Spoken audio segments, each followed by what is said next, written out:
gorgeous Sunday afternoon in downtown Cincinnati, and a crowd, a good one, rolling into Great American Ballpark for the finale of 4 games in 3 days.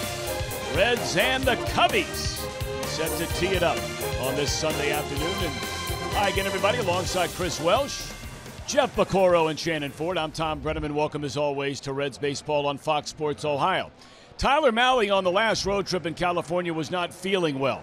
His last start, it looked like he was suffering some of the ill effects from that outing after 3 really good starts in a row leading up to it. Well, the Giants certainly didn't feel very sorry for him because they had a lot of long counts in that particular game. They fouled a number of balls off. And I think that because he's a young guy and was battling the flu at that time, you got to give him a little bit of a mulligan for that day out in San Francisco. But he's been very, very good, including against this Cubs team earlier in the year when he really dazzled them by dominating this very good fastball hitting team with fastballs that are up in the zone. I would imagine that'll be his strategy again today. I tell you, we've seen players have great series. I don't know if we've ever seen a player have a series like Ian Happ, the former UC Bearcat, has had the last 2 days. Well, here's a guy that was really kind of struggling when he came in here to Cincinnati, but nothing like coming back to the Queen City for Ian Happ, the product of the University of Cincinnati. He hit the ball like he knew it was coming, and all over the ballpark, home runs, balls off the wall. I mean, he was right in the middle of every run that the Cubs were able to muster. Happ homered, in fact, in each game of the doubleheader here yesterday. All right, now we take a look at today's Cubs starter. One of the great mysteries through the first month and a half of this season would be the very talented right-hander Yu Darvish, but not off to a good start at all. Well, not at all, and the Cubs fans are probably a little bit worried about that, but the Cubs management is not. They've got him for 6 years, so there's no way that they're going to start panicking in a month and a half. He's already been on the disabled list earlier in the year for para-influenza. We'll get to that later on, but he's the guy that came out after 4 innings his last start with a leg cramp. He's going to be fine in the long run. Darvish has got such a good arm. He's got a nice breaking ball. And if they can just get him to throw the ball over the plate, they think he'll make huge strides. And that's what he's trying to aim for here today. All right, when we come back, we'll check in with Jeff Bacoro. Both these teams getting lots of guys on base, and for the Cubbies of late, having a hard time getting them in. You're watching Reds Baseball on Fox Sports Ohio.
A lot hotter out there at Great American Ballpark today compared to yesterday. We're warming up into the middle 80s. I know we're starting out mostly dry, but we'll watch for the potential for a couple of pop-up showers and thunderstorms around a little bit later on in the game. I don't think it's going to be as widespread as yesterday, so hopefully we can get the game in today. Enjoy it here on Fox Sports Ohio. Well, looks like a beautiful day here at the ballpark, that's for sure. Now it's time for our Lowe's whole team together. And we're going to look at on-base percentage this series versus the Reds. And boy, Ian Happ has been absolutely brutal against the Reds. .733 on base. He's batting fifth today. Tommy LaStella, 3/4 of the time he's on base. Schwarber hitting sixth, 600 on base. Almora in the lineup hitting second. And Ben Zobrist leads off at .538. Now, the Cubs have scored 22 runs in this series so far, and it could have been a lot more. They've left over 30 runners on base in the first 3 games, and that brings us to our Elk and Elk storylines, and that is the most men left on base this season.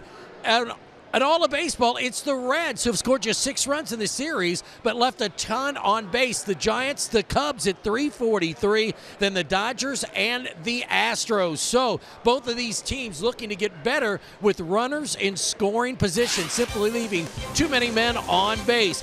Tyler Mahle gets the call today for the Reds, looking for win number 4 against Yu Darvish. That's coming up next.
Only in your tri-state Chevy dealer. By Skyline Chili.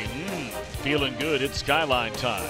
And by Buick, get a $5,500 purchase allowance on most Buick Envision models today.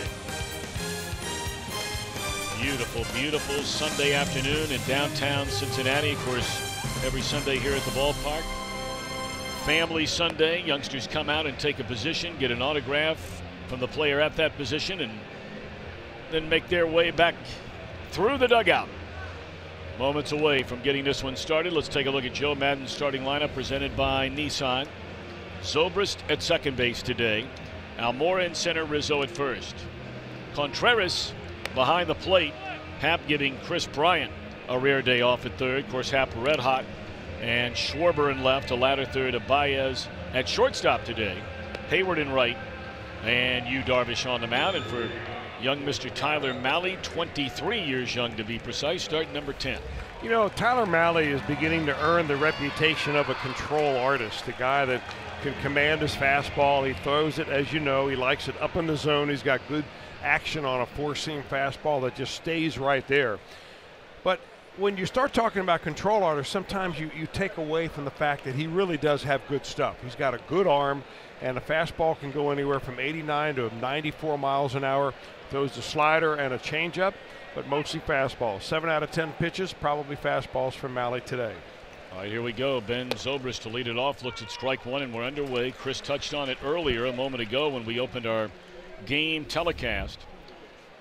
In Malley's first start of his 2018 season, it's still his best start of his 2018 season, and it was against this opponent. Back on April the 2nd, the only game they played the next day was rained out, you may remember. That's why we had the doubleheader yesterday. But 6 innings of 1-hit shutout baseball that day for Malley. 7 punch-outs, only 2 walks. And that's strike 3 called. Good morning, good afternoon, and good night for Ben Zobrist. Well, you could not execute that backdoor slider any better than Tyler Malley does right here. I mean, he gets Zobrist to an 0-2 count with fastballs and then just takes out that detail brush number 7 and paints the black.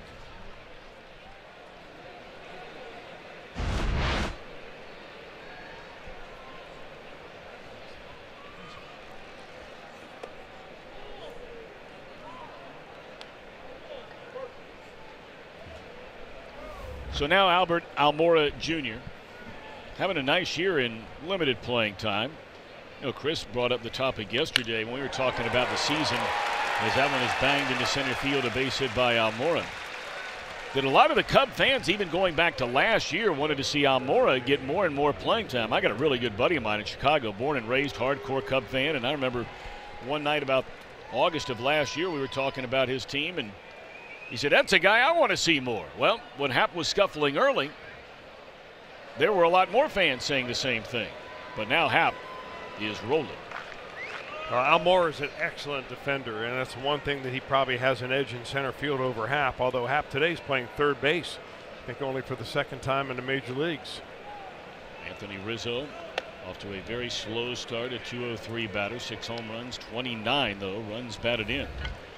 Well, Rizzo had some big hits in that doubleheader yesterday.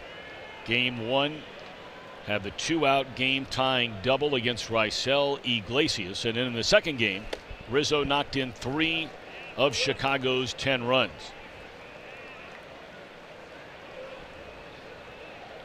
See, Rizzo leads the National League in runs batted in the month of May, had 9 through the final days of March and the entire month of April.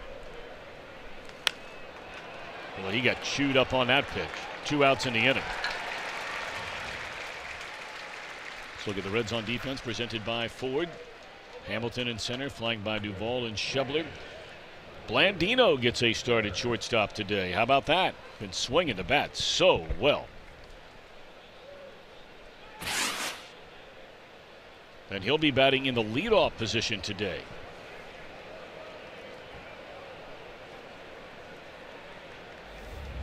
Runner at first, 2 outs for the catcher Wilson Contreras.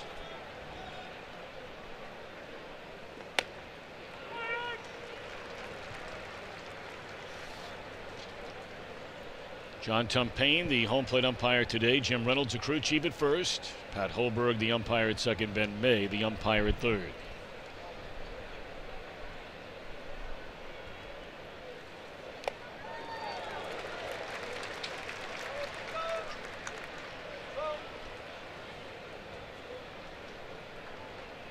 Contreras becoming quickly one of the top catchers in all of Major League Baseball, not only behind the plate, but certainly from an offensive standpoint. This guy looks like if he stays healthy, he's going to do a lot what he did last year, his first breakout season, 20+ home runs, knocked in nearly 80. And he's right around on that pace right now.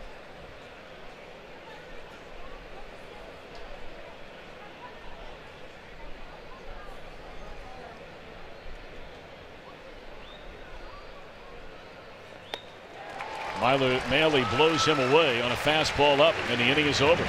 1 hit, 2 strikeouts. Reds are coming up when we return.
of show the other guys on the team what he's got, you know, have something to come back and report. But for the most part, just, you know, put good swings on good pitches and get on base.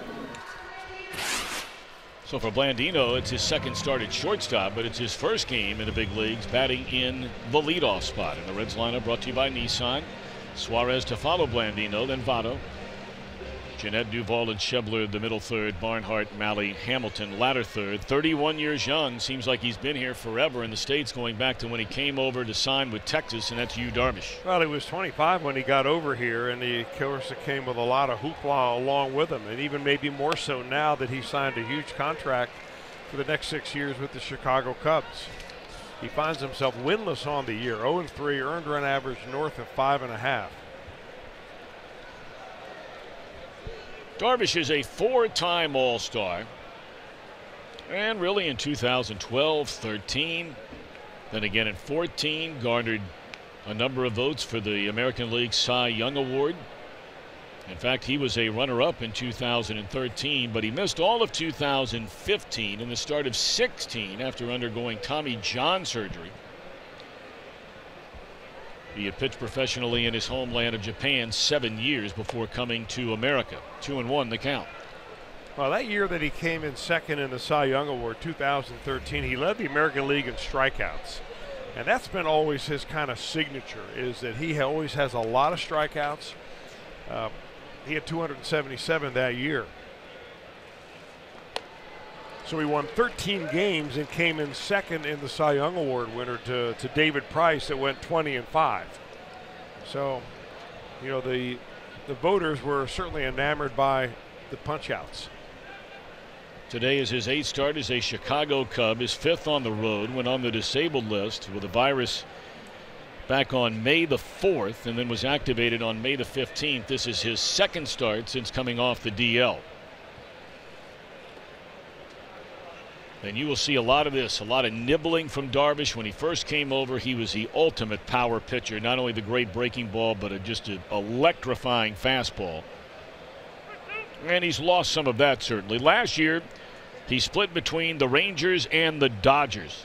Started a career-high 32 games. Went 10-12 combined with the two teams, an ERA at 3.8.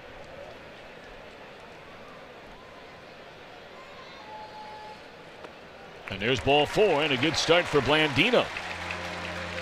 And a good start for the Reds.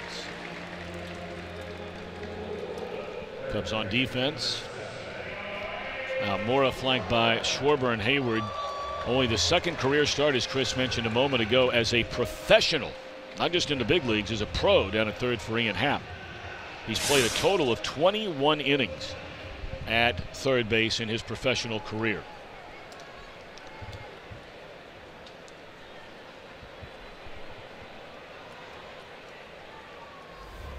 Blandino has not attempted a stolen base so far in the big leagues. He's been getting on plenty here lately. There's a fastball that misses in. Well, if you steal against Wilson Contreras behind home plate, you're doing it against one of the best arms in baseball. Contreras, a very strong arm. He can throw from his knees accurately and with a lot on it.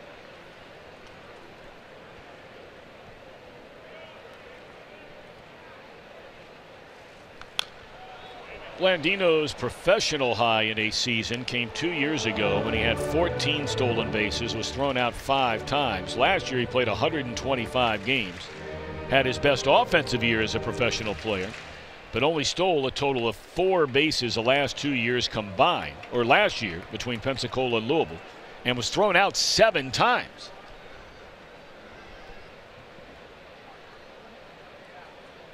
So he's not going anywhere. Tell you what, Jim Riggleman, you never know. He has been very aggressive.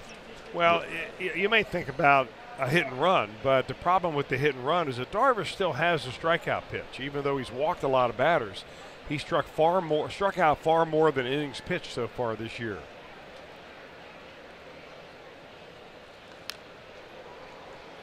So anytime you have swing and miss stuff, it makes you a little bit nervous putting that, that hit and run on.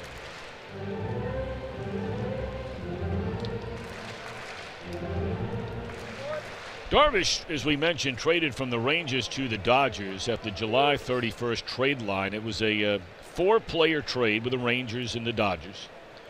With LA in 9 starts, he went 4-3, an ERA right under 3.5. Struck out a lot of batters. Was very, very good until the postseason. And that's why the Dodgers got him, was to help them get not only to the World Series, but to win it. And it was a disaster when he took the ball. Went 2-2 at an ERA of over 6, allowed 10 runs in 14 innings. And that's 14 innings in 4 starts in the postseason for Darvish. He was very good his first 2 outings. That was in the Division Series and the LCS, but man, when the World Series came around, in 2 starts for the Dodgers against Houston, he lasted a total of 3 1/3 innings and allowed 8 earned runs. Of course, that led to a lot of speculation that the Astros had figured out that Darvish was tipping his pitches. In fact, there was even some comments by Houston Astro players that said as such, but whether that was true or not, you don't know. That's a bad feeling when you're out there and you think that the other team has got what you're throwing. Popped up. Is it playable? Not much room back there. And there is enough for Contreras to get it. 1 out here in the Reds' first inning.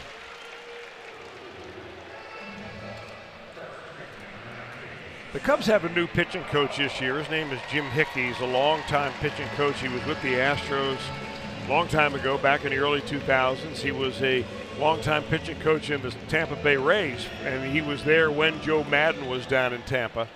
So he's now worked with Darvish, had a little conversation with Jim before the ball game. You know, basically with Darvish, they're trying to simplify everything that he had gotten into, making everything complicated. His delivery was complicated. His approach was complicated. Nibbling around the corners became problematic. And he's just trying to get Darvish to throw the ball over the cylinder of the plate. You know, rather than try to nibble on the inside corner versus the outside corner, how about throwing it over the plate and working more north and south? That's good advice for a lot of pitchers.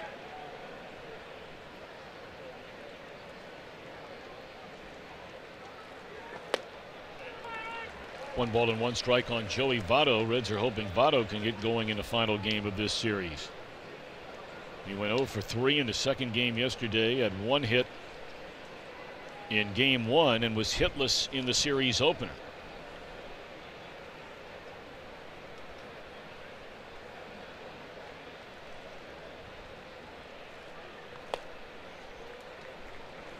I think we remember that highlight from spring training a couple of years ago when Darvish was still pitching for the Rangers, and he'd experiment around that kind of thing with that ephus pitch that he'd flip up there. And he tried one on Joey Votto. We were there that day. And we're going to show you what Votto did with that pitch.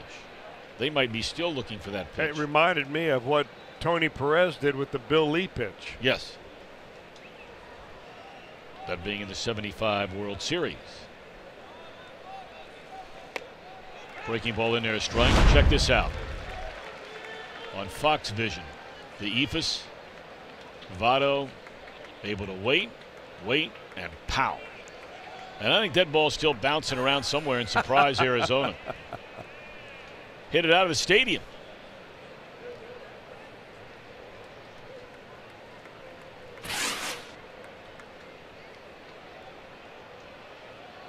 One would certainly suspect we will not see that pitch used by Darvish today, although Votto drops one into left center field.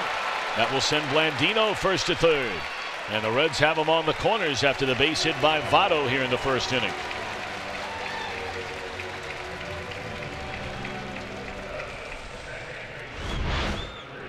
Well, Votto got a pitch perfect for him with what he's looking for right there. Staying alive in the at-bat if it's a really good pitch. Hitting at the left field if it's a pitch that he can drive at all, and he gets a fastball on the outer part. And that's a spot that Joey Votto just owns out there. Shallow left center field over the shortstop's head.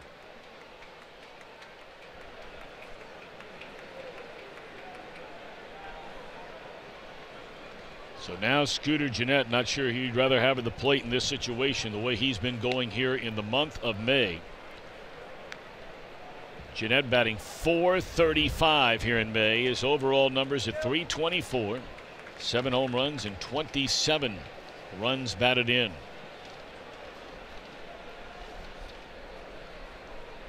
Scooter 3 of 11 with a couple of RBIs during this series.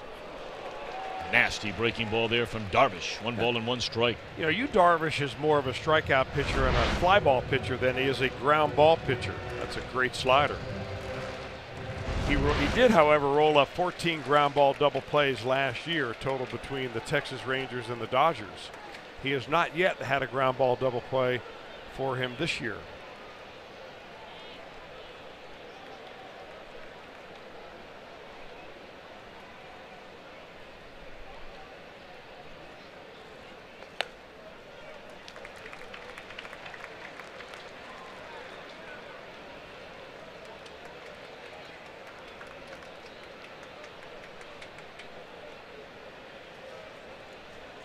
Blandino led off the first inning, drawing a walk, and out later he goes to third on the base hit by Joey.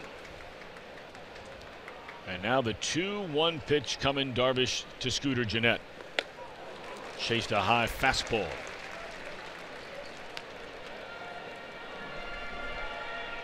Darvish is among the most deliberate workers in all of baseball. And after that pitch, he walks back behind the mound of the grass and climbs up the back of the hill.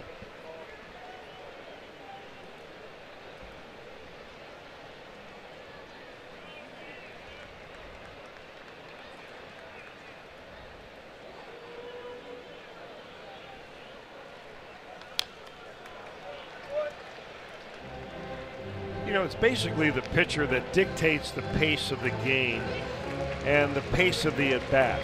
So if you're Scooter Gennett or any other of the Reds hitters, you have to really slow your own pace down. If you're a guy that likes to stay in the batter's box and get it going, you've got to make sure that you don't let Darvish make you wait in the box too long. Take your time getting in there because he's taking his time to get on the hill. 2-2 the count, and a go over to first.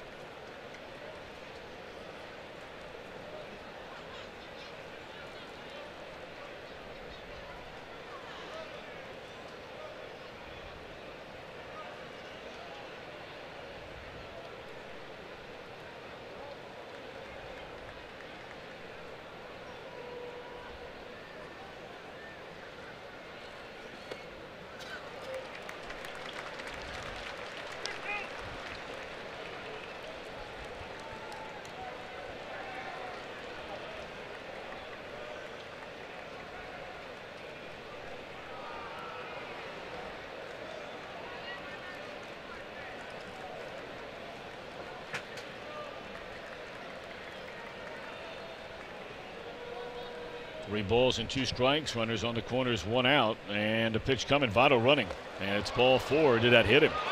I think it hit him. They appealed down to third if there was a swing.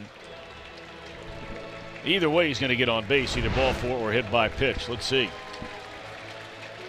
They got him on the left foot.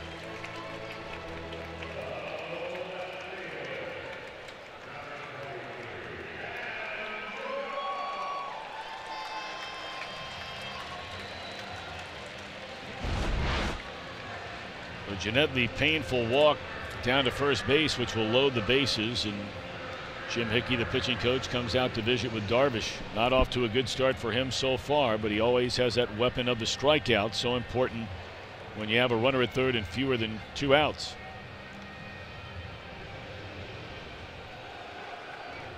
Tell you, this guy is painful to watch on the mound. I don't know, maybe Jim Hickey went out to tell him, hey, way to keep your walks down. Painful. I mean, his defense must just be mortified every 5 days when he gets the ball. You just can't stay in the game. You talked about the batter. I mean, it's a challenge for them, but what about the guy standing out there behind him? You got to try to stay on your toes. Right now, you're not as mortified as the guy cutting the checks.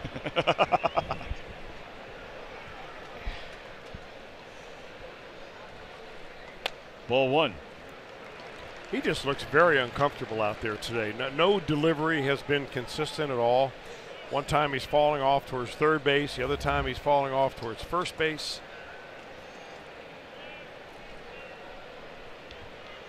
And it's like the Cubs have a collective holding of their breath here in this inning, waiting for something to implode, and maybe Duvall can make it happen for the Reds. Well, you better not hold it for too long, because if you're waiting on him to throw a pitch, you might pass out. 1-0 on Duvall with the bases loaded. 1 ball and 1 strike.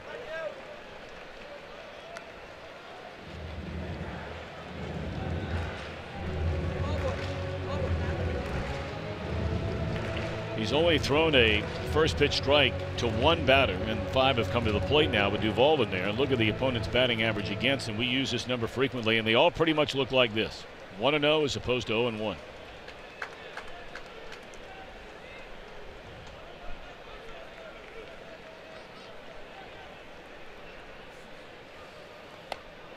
Duvall takes a fastball right down the middle, and now Darvish ahead at 1 ball and 2 strikes.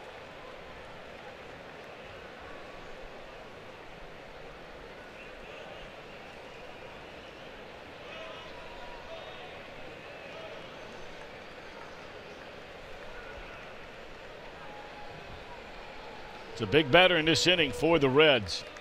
Bases loaded, 1 out. Darvish ahead at 1-2. Struck him out on a high fastball, and that's what we were talking about before the at-bat. One of the premier strikeout pitchers in the game, and that is a huge part of his weaponry when runners are 90 feet away.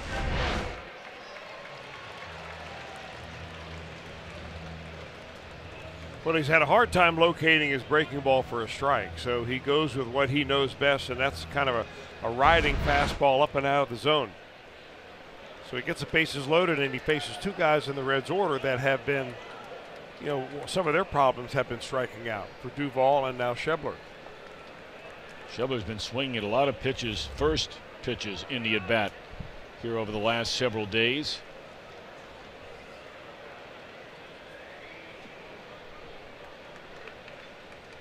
When you look around at some of these Cubs defensive players, hands on hips. Votto took his helmet off a moment ago. And now everybody ready as Schebler settles in, breaking ball low. And the left side of their infield, Happ and Baez, looked like they were ready to take a nap. And we're already in the first inning. Yeah. Well, this is his 30th pitch. He may not be lasting long if he continues this pace. 1-0 to Schebler. A ball and a strike. That high fastball again, and there's some giddy up on it still at 95 miles per hour. Well, he gets very good extension. If you watch him stride towards home, he's got a big long stride. He's got long arms and legs, and he gets way out there. So he makes that 95-mile-an-hour fastball really probably an effective, 98 or 99, because he's a little bit closer to home plate.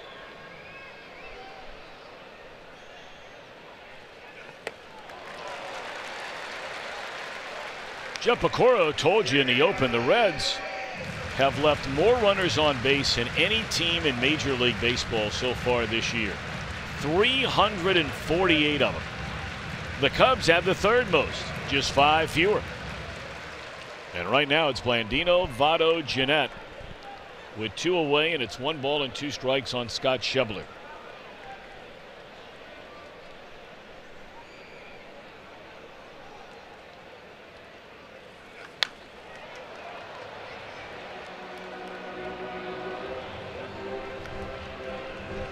Darvish has only had 2 games this year where he went 6 innings, and that's his season high. His 2nd start of the year against Milwaukee. In fact, his 2 best starts by far have come against the Milwaukee Brewers. 6 innings, 1 run in the first week of the season, and then 6 innings, no earned runs, 1 run total the final week of April. Everything else has been 4 1/3, 4 2/3, 4 2/3, 4 1/3, 4 his last start off the DL. So he's giving them next to nothing and does not have a single win.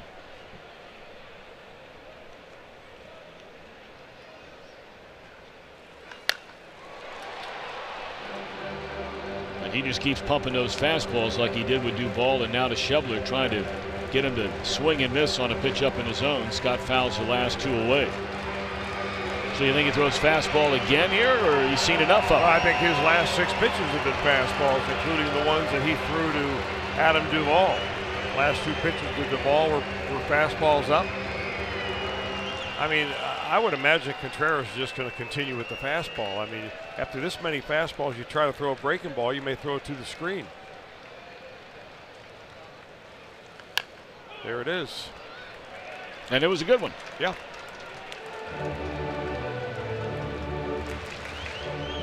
Not a gambling man, but I'd still put money on it that says he's coming back with a gas here. Oh, yeah.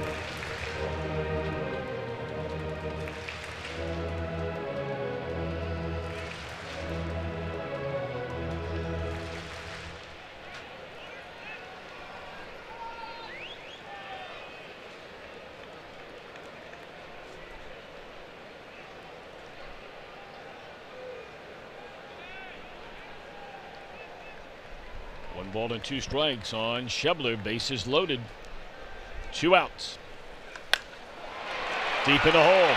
Baez knocks it down, but everybody's safe. An infield hit for Schebler. And the Reds a 1-0 lead. Boy, that's a good at bat. Really good at bat for Schebler right there. You know, the difference between that fastball and the earlier ones that he was throwing by Schebler, look where it is. I mean, we'll show it again, but it was basically belt high instead of, you know, letter high. And, you know, you get it down there, now you're in the hitting zone. You get it up a little bit, and you've got a chance for a swing and miss. Much better chance, especially on Schebler. But Scott's able to put that ball in play, and the Reds score first. Tucker Barnhart at .264, 3 home runs, 14 runs batted in, has had a very good season. He looks at a strike. Hey, a grind out at bat here for Tucker Barnhart. You're looking at a 40-pitch first inning for Yu Darvish.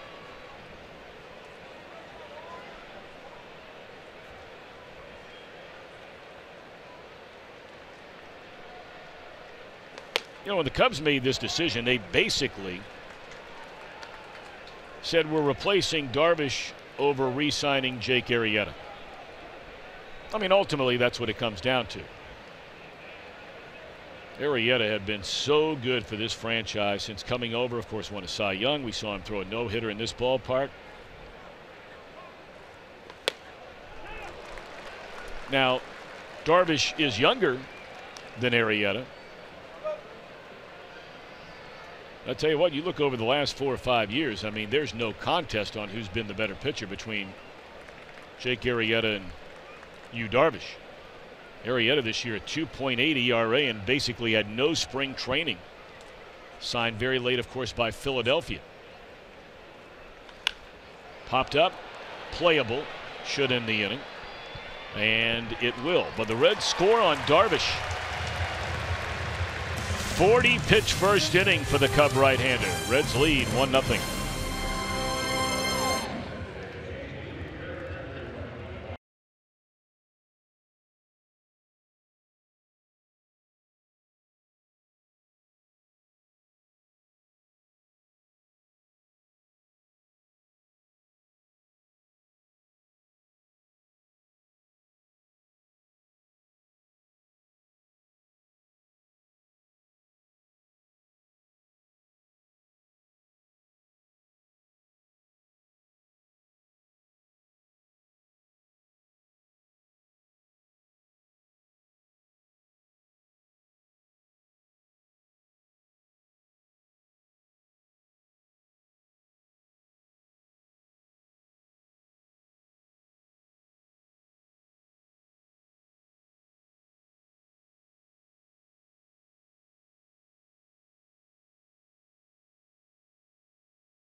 If you're one of the first 20,000 fans through the gates, you get a Scooter Jeanette bobblehead presented by Dynegy Energy Services. You can be here for as low as $12. Reds and the Cardinals. Log on to Reds.com.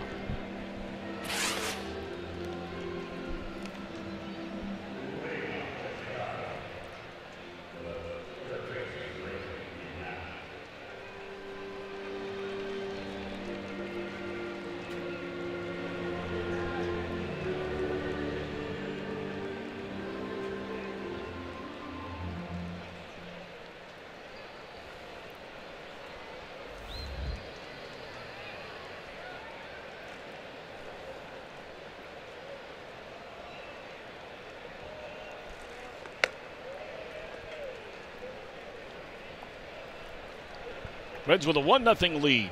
Tyler Mahle sitting on that bench for a long, long time. Was very sharp in the first inning, allowed a 1-out single to Almora, picked up a couple of strikeouts, and here's the red-hot Ian Happ. What a series. 5 for 9. He's been on base 11 times in 3 games.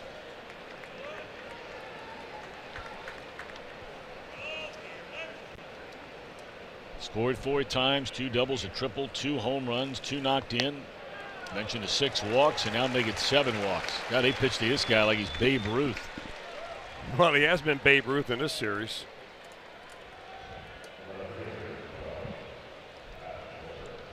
Tell you what's an unbelievable number.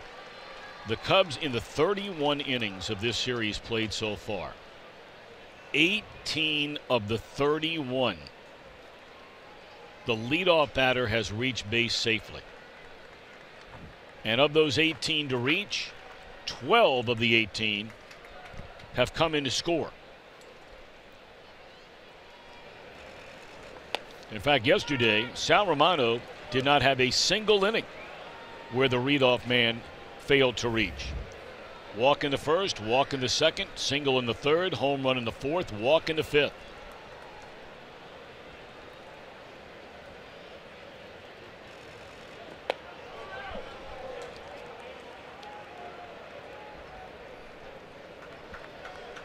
Ian Happ, the 6th Cub ever, was 7 walks in a single series against the Reds. Look at that name, Stan Hack. You're going back to the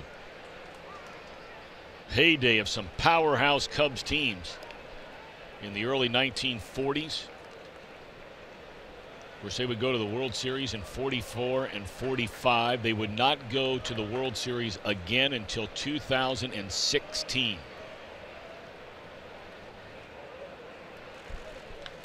Schwarber drills one into right, and the Cubs have a 2-1 lead.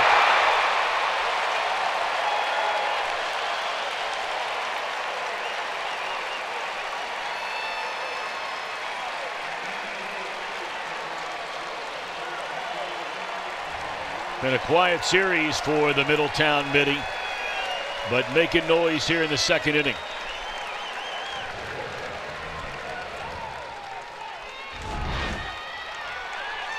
Well, the danger of throwing a breaking ball to Schwarber after you've kind of got him used to seeing your fastball. I mean, he just stays right behind that ball. That's a short, powerful swing.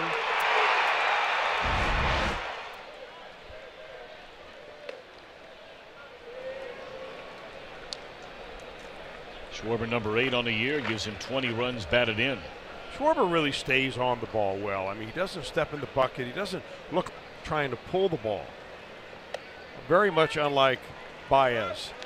If you watch Baez's feet, boy, his front foot is kind of very active. It lifts it up. He's a little bit stepping towards shortstop when he lays it down. Makes it very difficult for him to get to that outside pitch.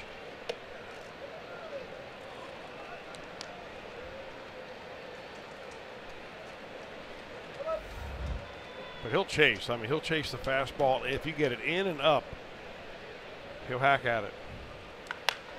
And this ball is clobbered way back. This is second deck material here.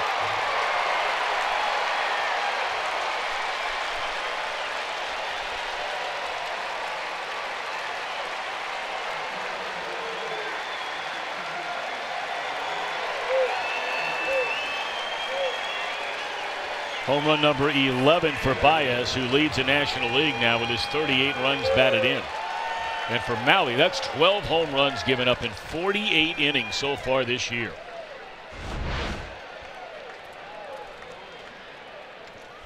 Yeah, that was just about where Javier Baez would put it on a tee if he had a choice.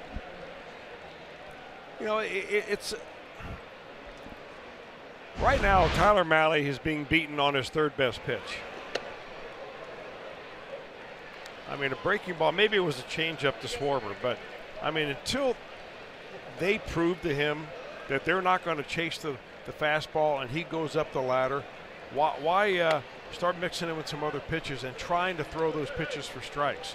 If you're ahead of Baez, then you go ahead and bounce that ball. There's just 50% chance he's going to chase a ball in the dirt anyway. But you don't have to try to feather it in there for a perfect strike. This ball is killed down the line by Hayward.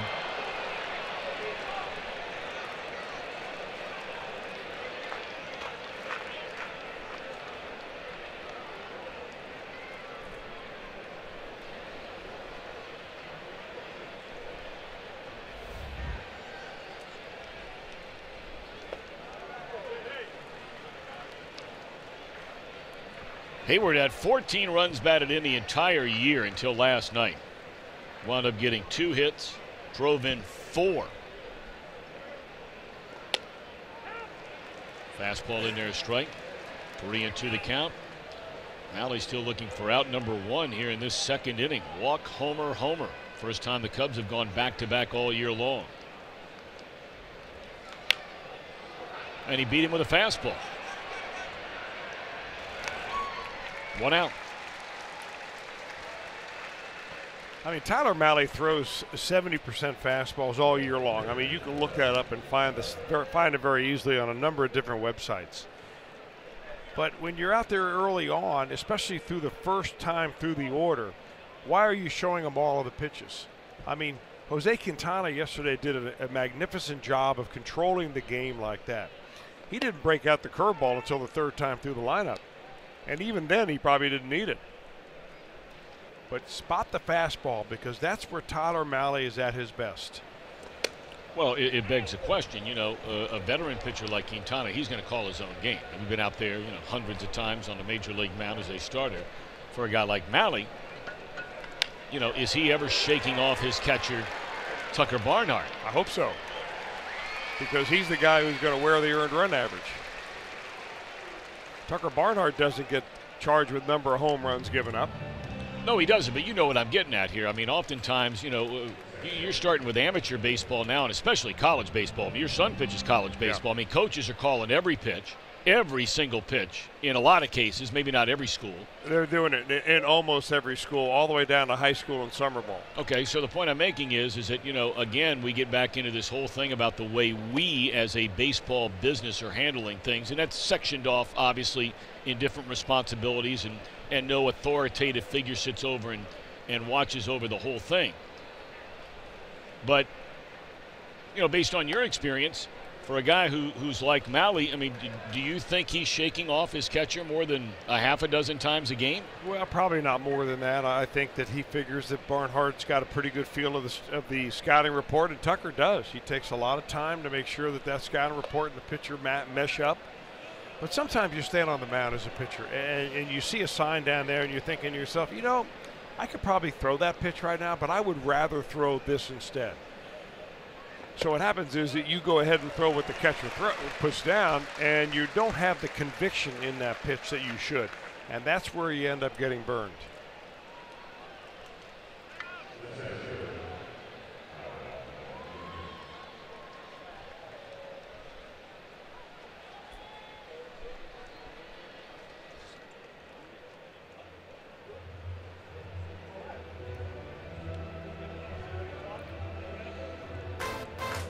Get $5,500 purchase allowance on most Buick Envision models.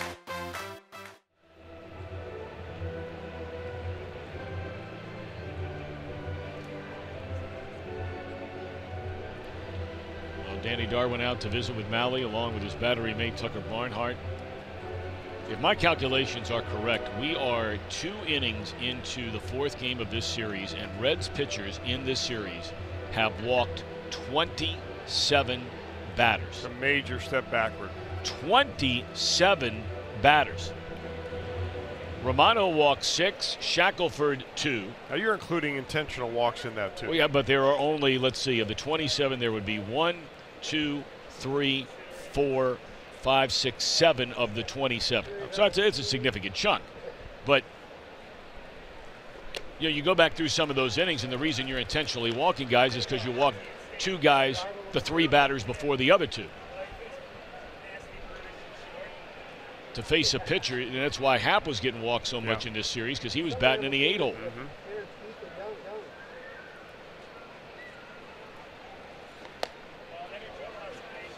And especially the starters. Romano walked 6, Castillo walked 5, Bailey walked 5. 16 walks from your 3 starters in this series so far. And throw in 2 more today now with Tyler Mahle. That ball's hit hard, but playable out there for Schebler. Cubs get 3 on the back-to-back home runs from Schwarber and Baez and lead by a pair after an inning and a half.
By Geico, St. Louis Browns outfielder Pete Gray, who lost his right arm in a childhood accident, went 4 for 8 with 2 RBI as the Browns swept a doubleheader from the New York Yankees. It was the only Major League Baseball season for Gray, who batted .218 with 6 doubles and 13 RBI in 77 games. How about that one, boys? Not bad at all, I'll tell you what.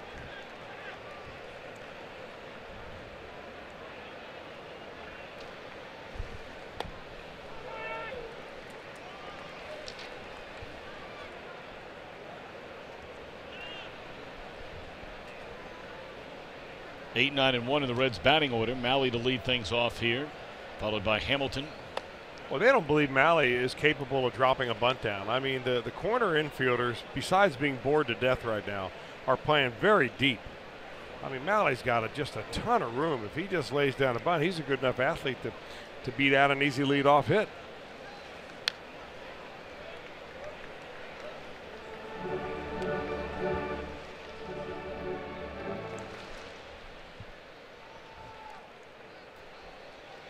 You know, I brought it up, and now you bring it up here, the first batter in the 2nd inning. I mean, I really do wonder, and of course you're never going to get him to admit it unless you're a really close friend or a family member or something like that, but the concentration level it takes, especially as the weather will begin to heat up as Mahle is gone. And obviously we're not too far away from those days and hot summer nights, but especially the day baseball at Wrigley Field. It's going to be 85 today, so yeah, it's warm. I mean, to stand out there and play behind this guy. Well, the way you can tell, Tom, and you mentioned it earlier, you know, hands on hips. The two times you put your hands on your hips is when you're tired, winded, number one, or when you're bored. Yep. And, I mean, look at this. Yeah. Well, it works in the Reds' favor. Of course, you got to put the ball in play against a guy, and he'll strike out a lot of batters. Hamilton puts it in play, but it's a fly ball to right field. So Darvish, who had a 40-pitch first inning, has 2 quick outs here in the Reds' second.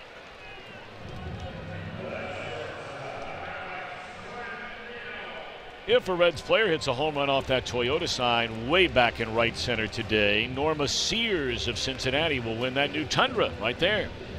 Thanks to your Cincinnati and Northern Kentucky Toyota dealers.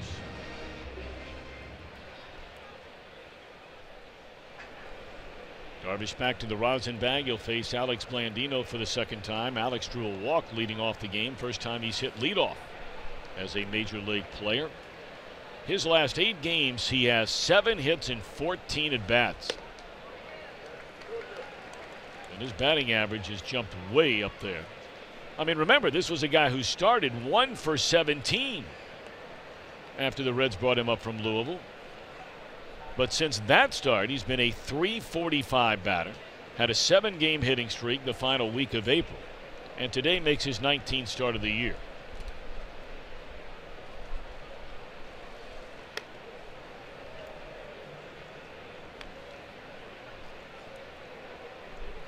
I mean, I think that the Cubs feel the same way about Blandino as they did against Tyler Mahle. I mean, they're playing so deep in the infield. I mean, even a bad bunt is a base hit. I thought the whole idea was to try to get on base.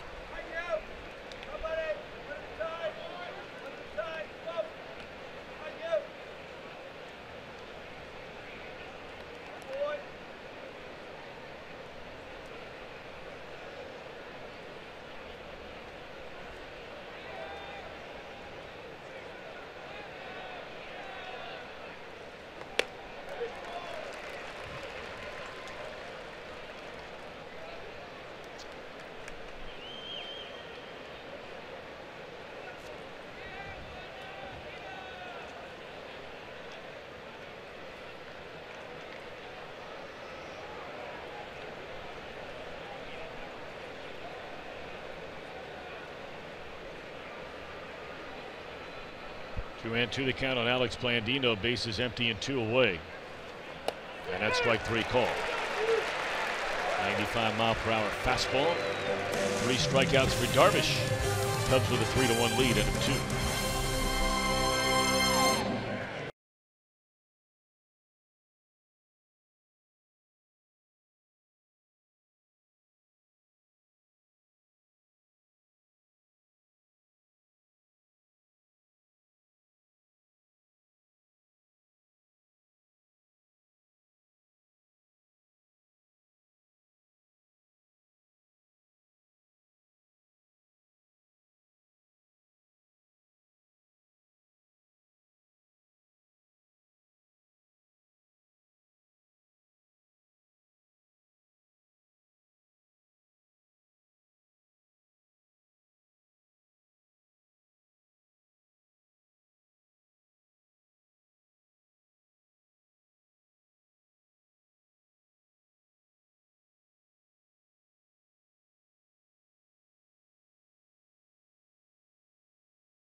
Marvel Superhero Ticket Package.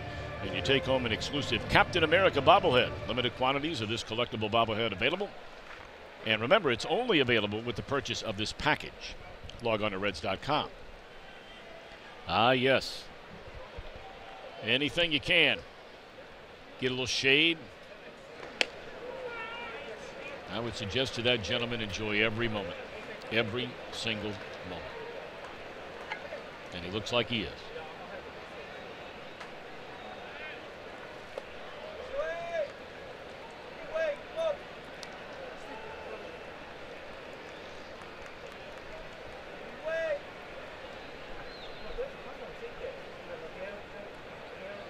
Part of the order for Chicago against Mahle.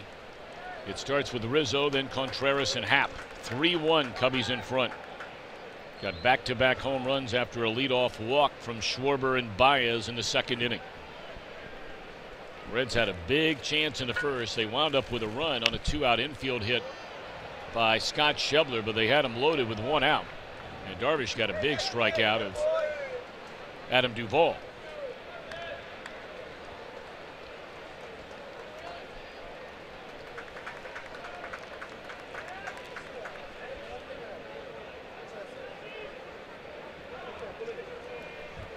Boy, the first time on this Sunday, we're starting to see some of the boating activity. Of course, not a lot of it.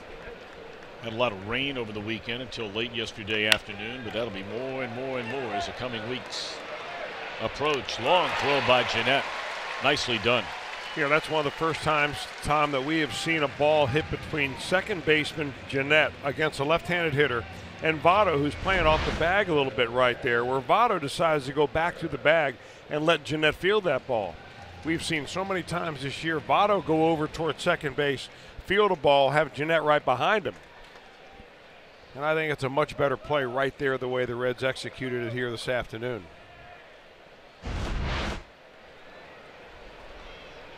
In other words, keep the pitcher out of the play as much as possible.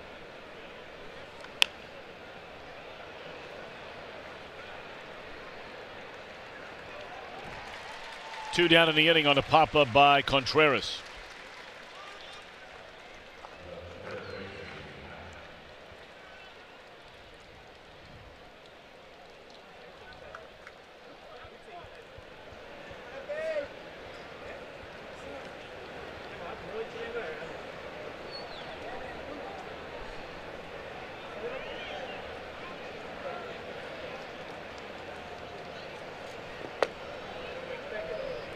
We talked a little bit about it last night. Only 3 innings of this series have the Cubs gone down in order. The second inning on Friday night, the 9th and 10th innings consecutively in game 1 of the doubleheader yesterday. They really make you work. We talked about that, sort of a throwback kind of a lineup. Big on base percentage guys. Make you grind it out, run out the pitch count of the starting pitcher very high early on. Yeah, but when you're walking 20 batters in 3 games, yeah. I mean, are they really grinding it out, or are you grinding it yourself out? Probably a little of both.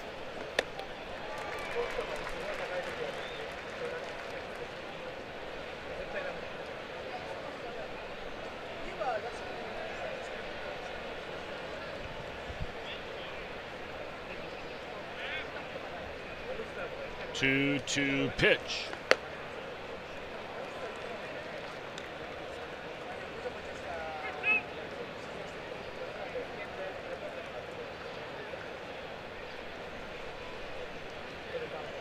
All right, let's see if Mahle can make it a 1-2-3 inning. Payoff pitch to Happ. And that's strike 3, and it is a 1-2-3 inning. So the 4th time in his series. First today for Mahle. Reds down by a pair. They'll bat in the 3rd.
Reds home screen icons and features such as MLB.TV Game of the Day, pitch tracking, in-game highlights, live radio broadcast, stats, news, and more. Download MLB At Bat today. How about Sergio Romo? After 588 relief appearances, guys, he gets a start yesterday for Tampa Bay. He strikes out the side. Cozart, Trout, and Upton. He will also get the start today after he finished starting pitcher, who they wanted to just see what they could do, went 6 scoreless after him, so they're going to do it again today. How about that?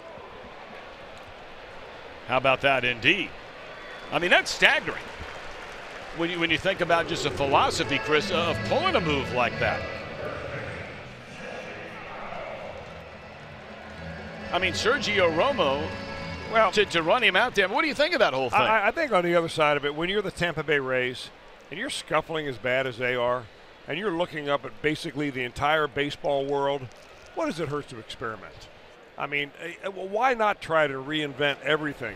Because you've got nothing to lose. Because what you've done down there with the payroll and the way you've drafted and the way you've developed have done absolutely nothing to get fans into your ballpark, to win very many games. Occasionally they're going to have a good year and everybody's going to say, let's do a Tampa Bay Rays way. But bottom line is, their way is not winning baseball, and they're not winning any championships. And really, when Joe Madden was there and Andrew Friedman was there as a general manager, they had that one run. But you look historically at that franchise, it started the same year as the Arizona Diamondbacks going back to 1998. I mean, it's just been an awful franchise outside of really a handful of years where they hit the lottery and did a great job of drafting some players and giving some guys a chance. Joe Madden was their manager, and they got to the playoffs a couple of times. I think the idea of it is great, really. I mean, why not? If they've had problems in the first inning, why not? Sure. Why not do something like that? Shake it up a little bit. Maybe it gives your team a little bit of excitement. Feel like that we can actually win these ball games. Because that's when you are stuck in a long-term rut of losing, that is the most difficult thing to get your team to do, is believe that you can win each game when you take the field. That was a problem with the Pittsburgh Pirates for so many years. Clint Hurdle finally got them over that hump. And I think that they're probably running into the same thing down there, and they're just pulling out all stops. I don't have a problem with it, but I mean, I don't see the New York Yankees doing it. I don't see the Chicago White Sox or the Chicago Cubs doing it. No. You know, let's see who won the World Series. The Astros, are they doing it? And they're as metric-oriented as anybody in baseball and have been for a long time. So, you know, why not? Be interesting, though, when you send that pitcher to arbitration. There's not a lot of precedent to compare, huh? Of course, Romo's been around for a while. He at one time was an excellent closer, as we know. Remember him from his Giants days. He's probably thinking, boy, this pitching the first inning is a whole lot easier than pitching the ninth. Rizzo to get to the bag. Zobrist threw it to him before he even turned around. Votto broke his pat there on that ground out.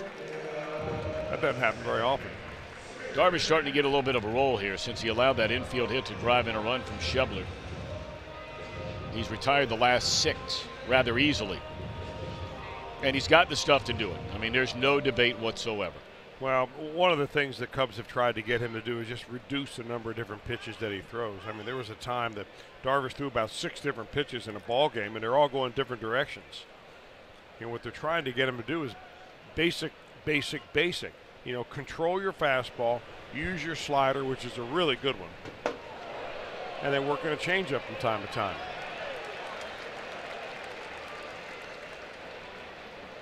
They've had to change his delivery a little bit because he had some hesitation and a couple of twitches in his delivery that they thought were really throwing off his command. So as usual, simpler is better.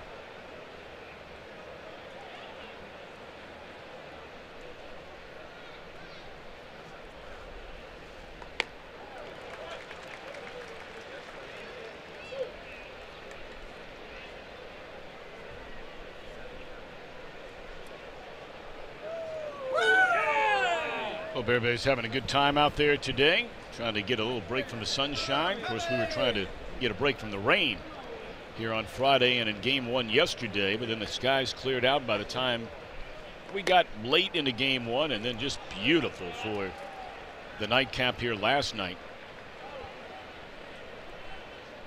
Reds will certainly enjoy an off day tomorrow, as will the Cubs. They're playing their 10th game in the last 10 days, having to make up a couple of games. One at home against Atlanta. And then the makeup game here yesterday afternoon. Pirates come to town beginning here on Tuesday night.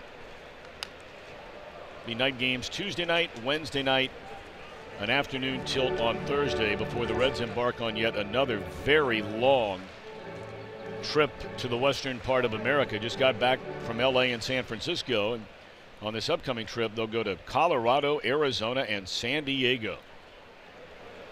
3 pretty good stops, especially this time of the year. Oh, yeah.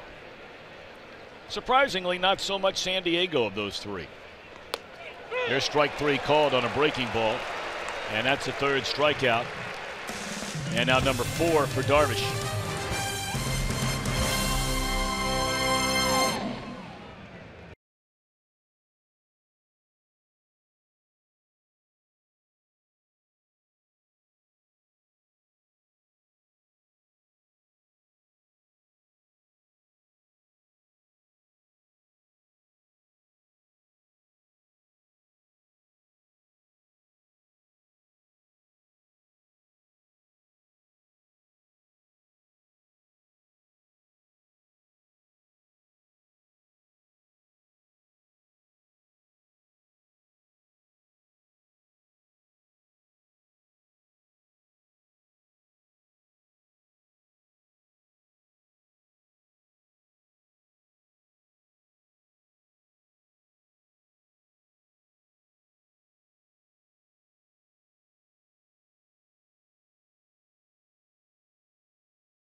Big Ten Women's Golf Championships at TPC Riverbend in Mainville. Swing Clinic comes your way tomorrow night at 6 on Fox Sports Ohio and streaming on Fox Sports Go.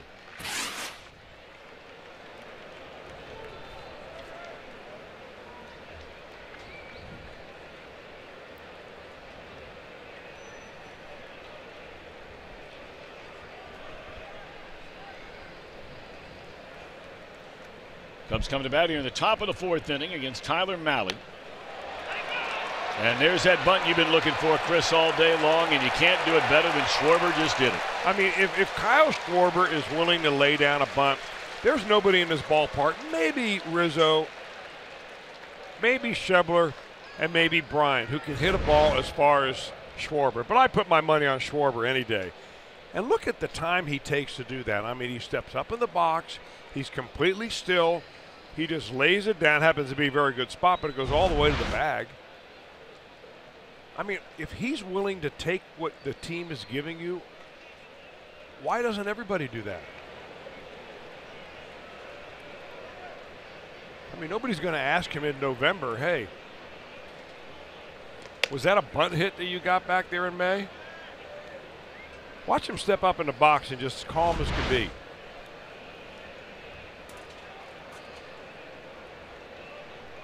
And here's a guy that hit a home run his last time up.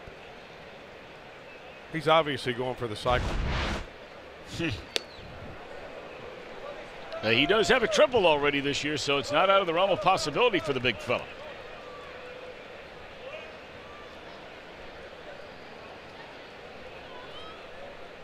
I'd really be interested to know what Bob said to him about that bunt.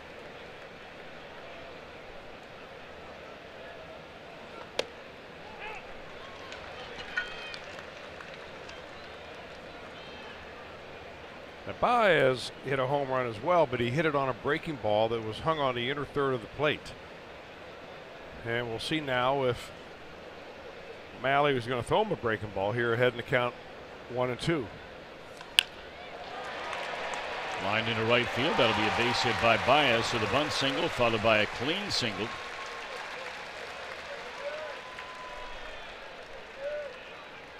I still think even that pitch is just too good of a pitch when you're ahead of Baez 1-2. He is a very aggressive hitter. I mean, he's going to chase just about anything. And that ball does not have to be a strike. I mean, I'm talking about putting that ball, you know, neck high rather than letter high. Of course, it's easy to say that when you're sitting up here in the third deck. You know, Malley's got very good control and probably just got that a little lower than he wanted to.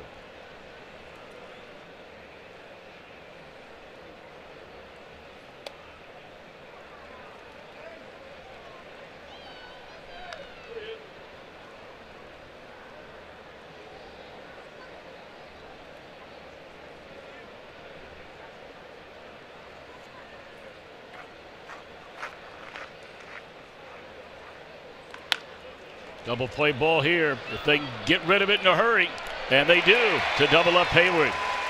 Another hard slide out there at second base. This one by Baez on Blandino. Nothing dirty about it. Blandino gave him a smack on the back, and it was Jeanette, of course, who again takes the hit, though. Boy, right on schedule there if you're Tyler Malley, getting a ground ball out of Hayward. And Jeanette hangs right in there. I mean, you know, you play the game hard, you don't play the game dirty. That's a good, clean, hard slide by Baez. He's a middle infielder, he knows.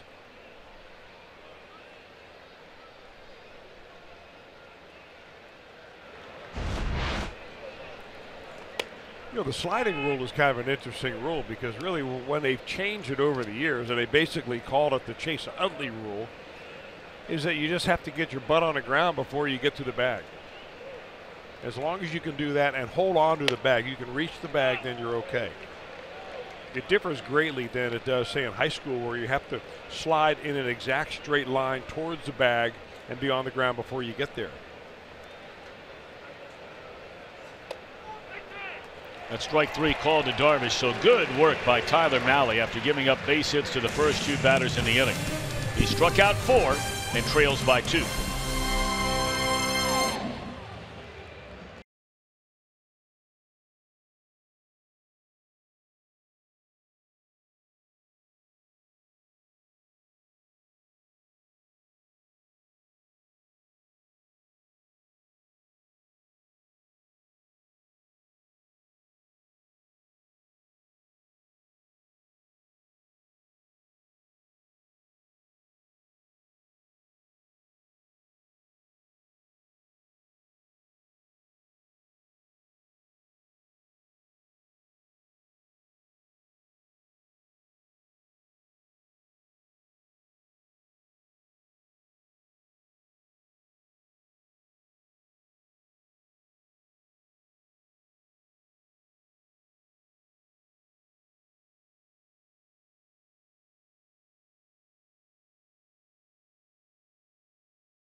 Long. Let's hear what Tucker Barnhart's got to say about why you should go out and pick up a bat.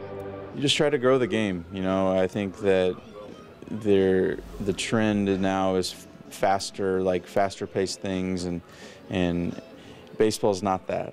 But when you have kids that are out there that are interested in the game, that you have players on the field that kids are interested in wanting to be like or play like, it being able to see them up close and see them in person, I think it kind of helps grow the game. Shannon, thank you very much. Tucker Barnhart and the Reds come to bat here in the bottom half of the fourth inning, trailing Yu Darvish and the Cubbies 3-1. Reds scored in the first inning.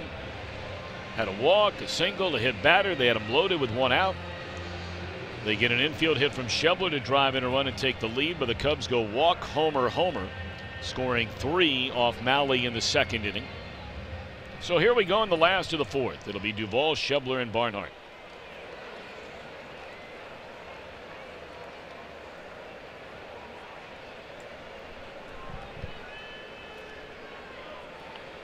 Duvall came up with the bases loaded and one away in the first inning, and Darvish struck him out.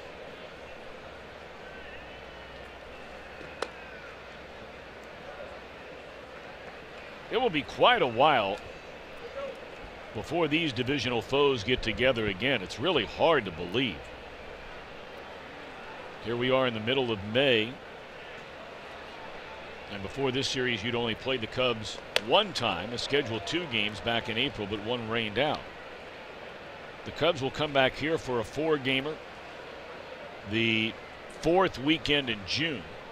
The Reds will not go to Wrigley Field, one of their 3 visits on the year, and all 3 are going to be on weekends until that weekend after the 4th of July, the 6th, the 7th, and the 8th, 3-game series.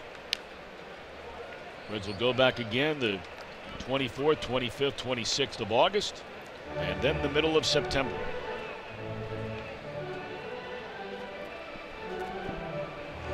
Joe Maddon's team beginning play today after splitting the doubleheader. In 3rd place, they are tied with the Cardinals. 2.5 behind Milwaukee, and Milwaukee getting it going again. They had a little stumbling block now. They've won 7 of 10, including 3 in a row. Brewers have a 1.5 lead over the Pirates. Duvall is out swinging for the 2nd time today. 5 of them for Darvish.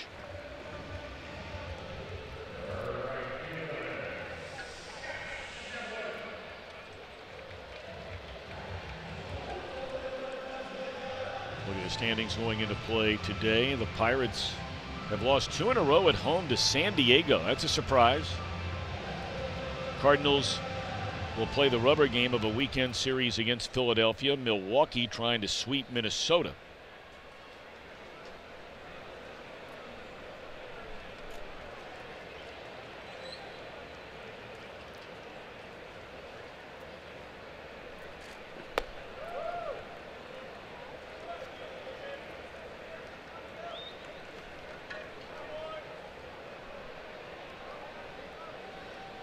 Schebler an RBI single, his first time up. Hit it deep in the hole at short, and Baez tried to make a quick pickup, looking for a force out, but couldn't field the ball cleanly. It was hit very hard. You know, looking at those standings in the National League Central and the Milwaukee Brewers in particular, have you seen that Josh Hader, their left-handed, their very talented left-handed reliever, is number 11 in the National League in strikeouts as a reliever? Yeah. You've got to go all the way down to number 49 on that leaderboard before you find the next reliever who has not started any games. Hope I read that right. I'm pretty sure I did. Oh, he has sure 56 strikeouts in 27 innings. And the league is batting .080 against him. Well, of course, they're letting this guy pitch, you know, more than 1 inning virtually every time he goes out there. And then they'll give him a couple of days off. You know, the only other guy who could have ever, you know, come close to doing something like that, he certainly would have done it if he was getting 2 and 3 inning stints, would have been Chapman. He would have been one of those guys that could have done something like that. I mean, there are pitchers that have had 10 starts, and they're not even close to what he has done. Well, how many did you say he had? 50 what? He has 56. Yu Darvish is one of the biggest strikeout pitchers in Major League Baseball since he came from Japan. He has 14 fewer strikeouts than Hader. I mean, you can make a pretty good starting rotation of the guys that have fewer strikeouts than Hader right now. Really good.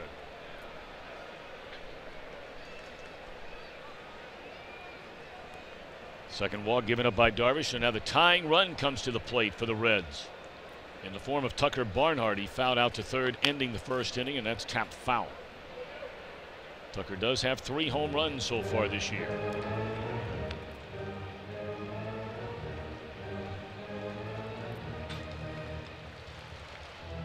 Told you the Phillies and the Cardinals in the rubber game of that series. They're just underway. Pirates in the fourth, a 1-0 lead over San Diego. Mets going for the weekend sweep over the sagging Diamondbacks. They have lost 3 in a row, 9 of 10. Straight up in the air for out number 2.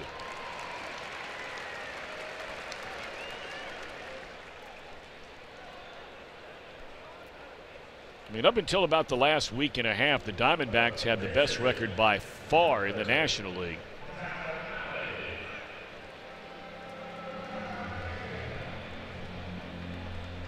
And they've slipped all the way to the, what now, 7th best record in the league.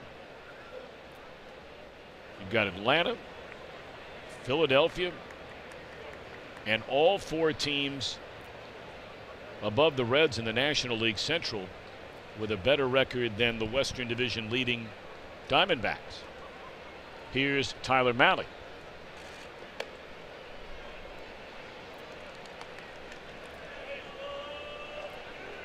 And again, something you brought up earlier in Mahle's first at bat, even with a runner on right now, the third baseman is playing 25 feet behind the bag.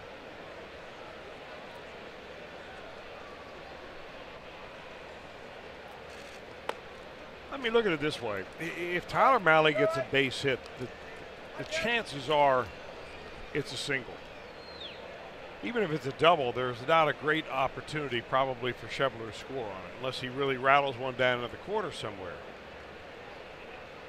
So it's going to take 2 hits to bring him in, especially with the pitcher at the plate. Isn't the idea here to kind of keep the line moving?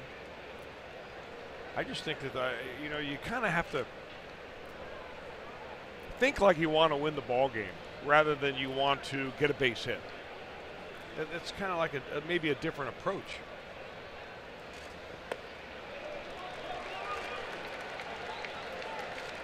Tell you what, he's getting the take sign next 2 pitches for me.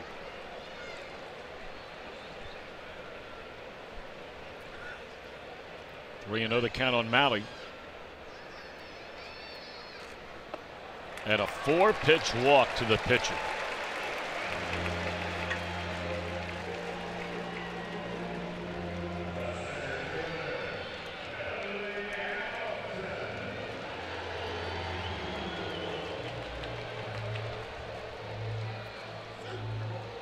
I mean, look at Darvish. This is a guy who's logged thousands of innings in Japan and now America. You combine the two.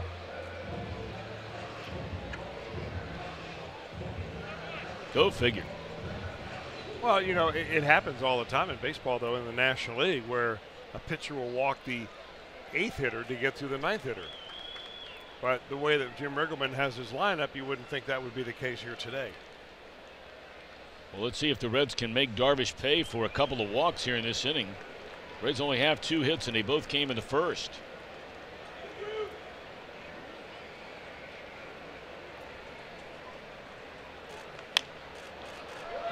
Billy swings at the first pitch and pops it up. And Baez out to get it. The Reds strand 2. We've played 4. 3-1 Chicago.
outcome together. And by your local Ford dealers. Ford, go further.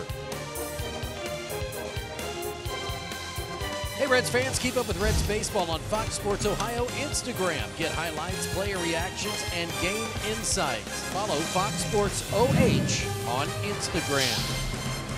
Hot day here at the yard. 3-1. Cubbies up on the Reds, Tom. All right, Pick, thank you very much. It was a warm day today.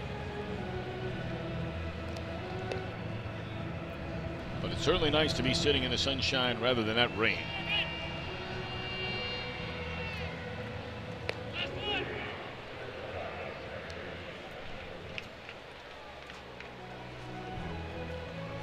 Fellas out there in right field, that's a great seat. We talked about that before.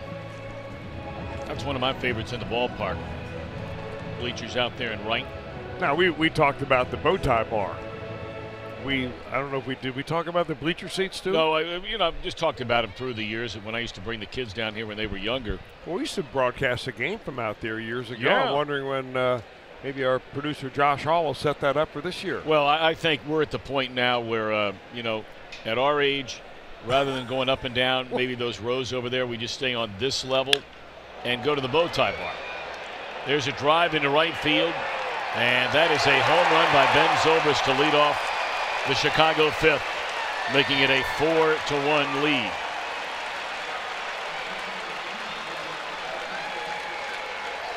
And there's another leadoff man getting aboard.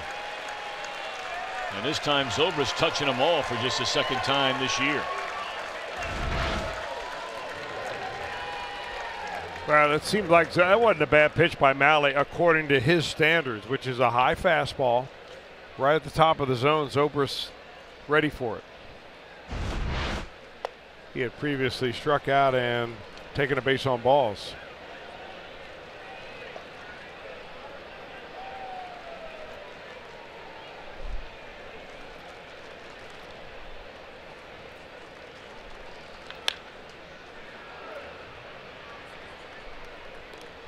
Blandino will throw out Almora for the first out here in the fifth.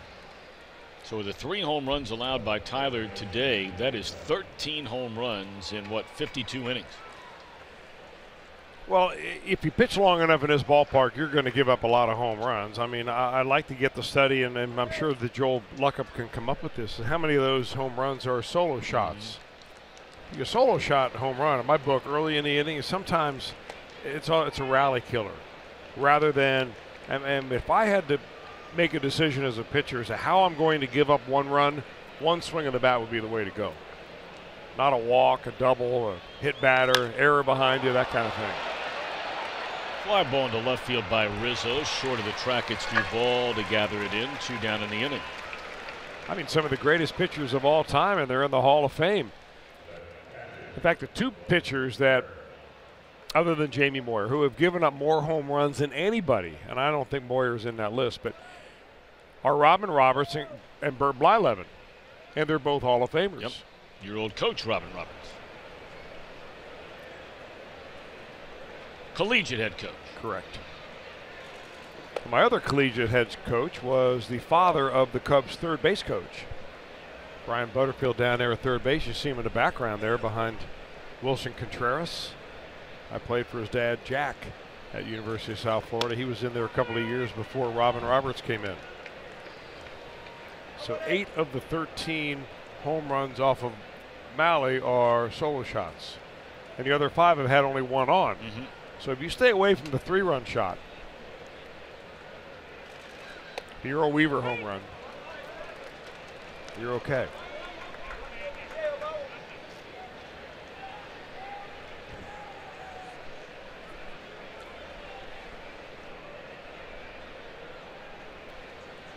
One ball and 2 strikes. A count on Contreras, who has struck out and fouled out Tovado. Trying to get him a chase of breaking ball, and the Cubs catcher decides not to. 2 balls, 2 strikes.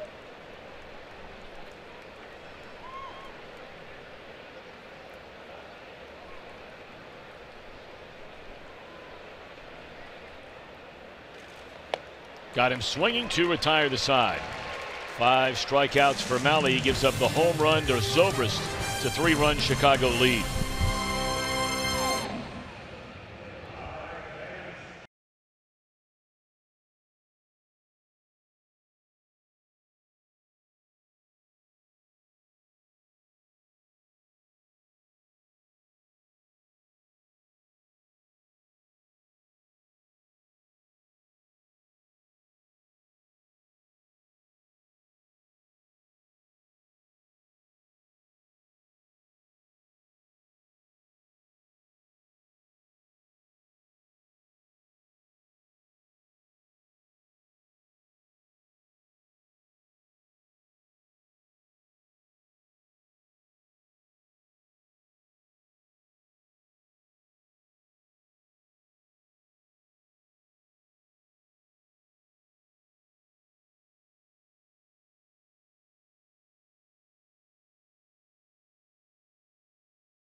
We stand ready to serve all military families. Now let's see if the Reds can get something going here.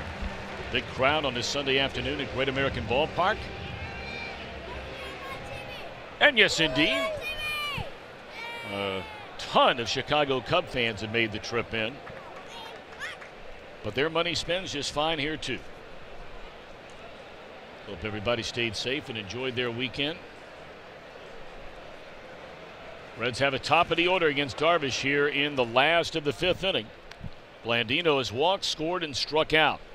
Darvish has only allowed 2 hits, and both of them came in the first inning. A single by Votto, an infield single to drive in a run by Schebler. He has walked 3 and hit a batter.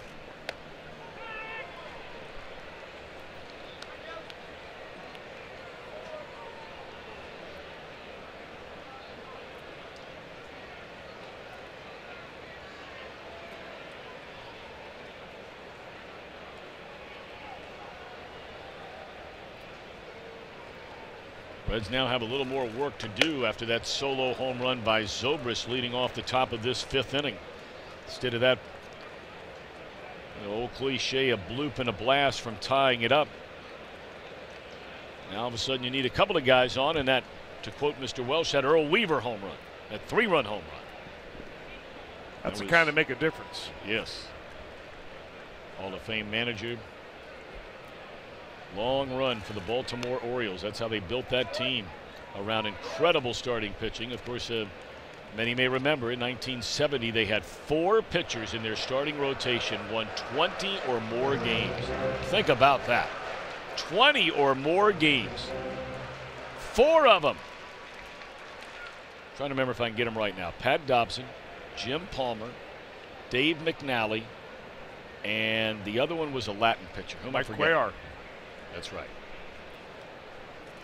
Well, once you got Dobson, I figured you had him, no problem. Well, I used to spend a lot of time with Dob. I really liked him as a guy. He passed away a few years ago. He was a scout in the big leagues for a long time. He was a really cool guy to spend time around.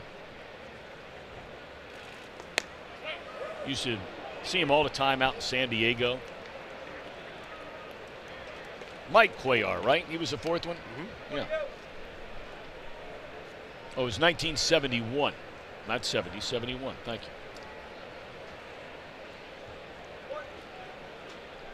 And they didn't even win the World Series that year.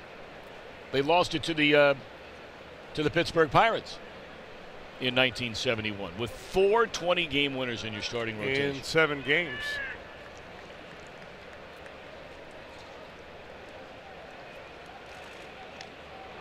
And that pitch hits Blandino. Breaking ball, looked like got him on the left arm. Well, you know, the pitching coach on that team, on that Baltimore team, was Ray Miller, Yes. who came on back later on to be a manager for a couple of different teams. But he was the one that came up with the T-shirts that he would give out, I think, in spring training to the Pittsburgh Pirates. And he gave them all those pitchers. Work fast, throw strikes, change speeds. Simple T-shirts, and they wore them around, and that was the mantra of many, many pitching coaches around baseball. Now, if you take that and apply it to you, Darvish, today, you don't check the first box. Up until today, you could have checked the second box, but not today. He's walked 3 and hit a batter. There's a high fly ball on the first pitch in the at-bat to Suarez. 1 out. And change speeds, Darvish, certainly you can check the box on that one. Well, I don't know if those shirts had boxes on it, but that's a nice addition. But Miller was relentless about that. He was he was a very outgoing, while at the same time curmudgeon kind of a personality. Perfect description. And he was a, it took a little while to sort of get in where he could, talk to you or trust you or not feel like you were, sort of out to get him or something. But once you did, he was quite a character.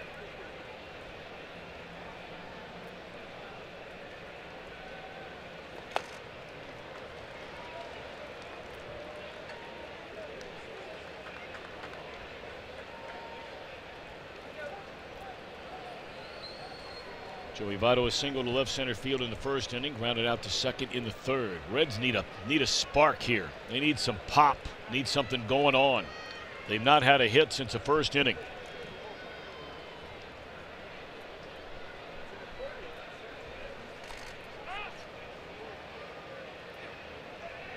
Bad luck there for Votto, that one getting a piece of it back.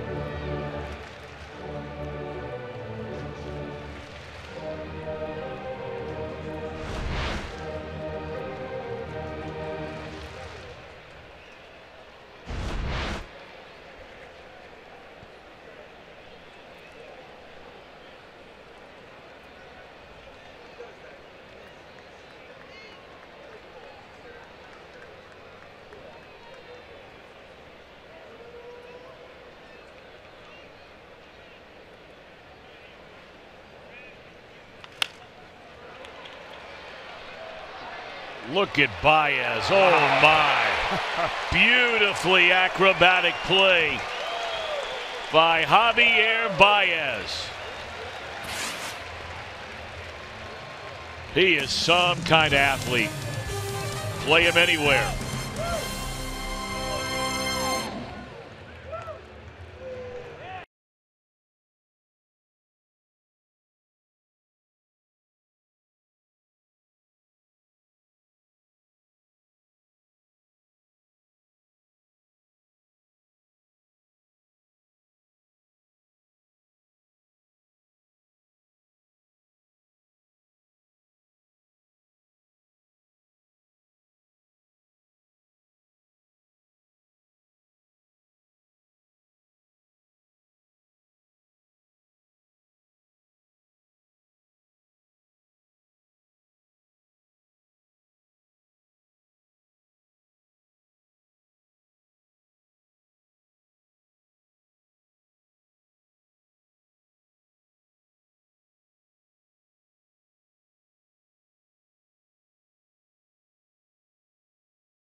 May of 13.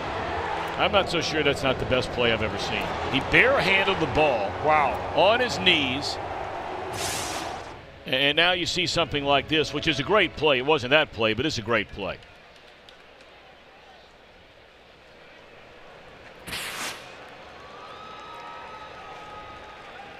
When you factor in all the things that made up that play that Phillips you just saw, I'm not so sure it's not the best play I've ever seen an infielder make. Hard to think of one that is better. Yeah, I mean, when you start with the fact that he goes down on both knees, the concentration to field the ball barehanded, the wherewithal then to make sure one of those knees finds the bag to get the force out, and then the arm strength to throw from your knees to get the runner who put the ball in play at first base.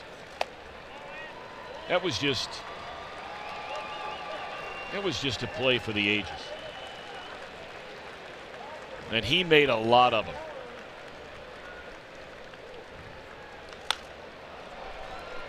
Jam shot fly ball by Happ. Reds have handled him a little better today. He's walked and scored, but he's 0 for 2. A strikeout, now a fly ball to left field. So you like that Brandon Phillips bare hand double play better than the butt tag? Yes. Yes, I do. Although that was memorable as well. Yeah. Well, I mean, the barehanded play got 2 outs. So true. You start out ahead of the That's game right true. there.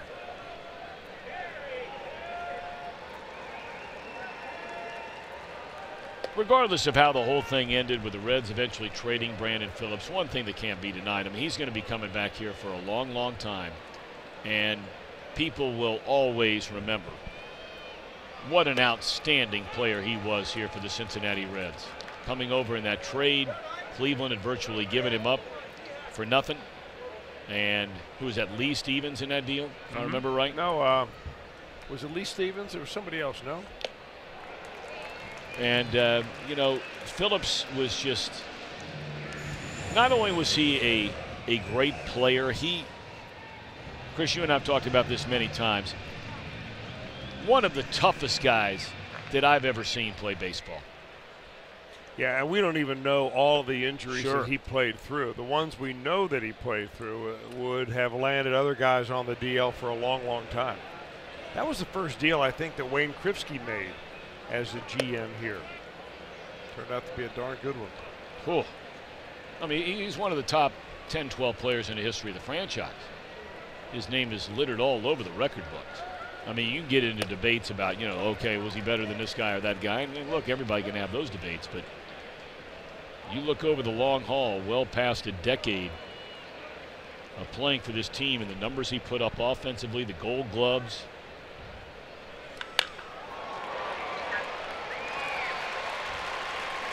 Baez, another sharply hit ball. He has 3 hits in the game, including a solo home run. Baez had made the comment yesterday, you know, after all the brouhaha with Amir Garrett. Garrett struck him out and, you know, stood there on the mound and stared Baez down and yelled at him. And then the comments made by Garrett after the game that he has tremendous respect and loves watching Baez play, loves the fact that Baez is a passionate player. Garrett said, but hey, look, if you're going to dish it out, which Baez will do, you got to be able to take it from time to time. And, you know, Baez made the comment, look, I don't care what he does out there on the mound. You know, I just don't need the stare back and the stare down and the chirping going on after the strikeout. And if you didn't see it, here it was. This was basically it. A little jawing back and forth, and then, you know, the benches emptied. It was right on that cutting edge of things starting to get a little bit more than that, but cooler heads prevailed, thankfully. It was basically a stare down, and there's no need to go any further beyond where it went. I mean, you take into consideration, though, the Cubs bullpen.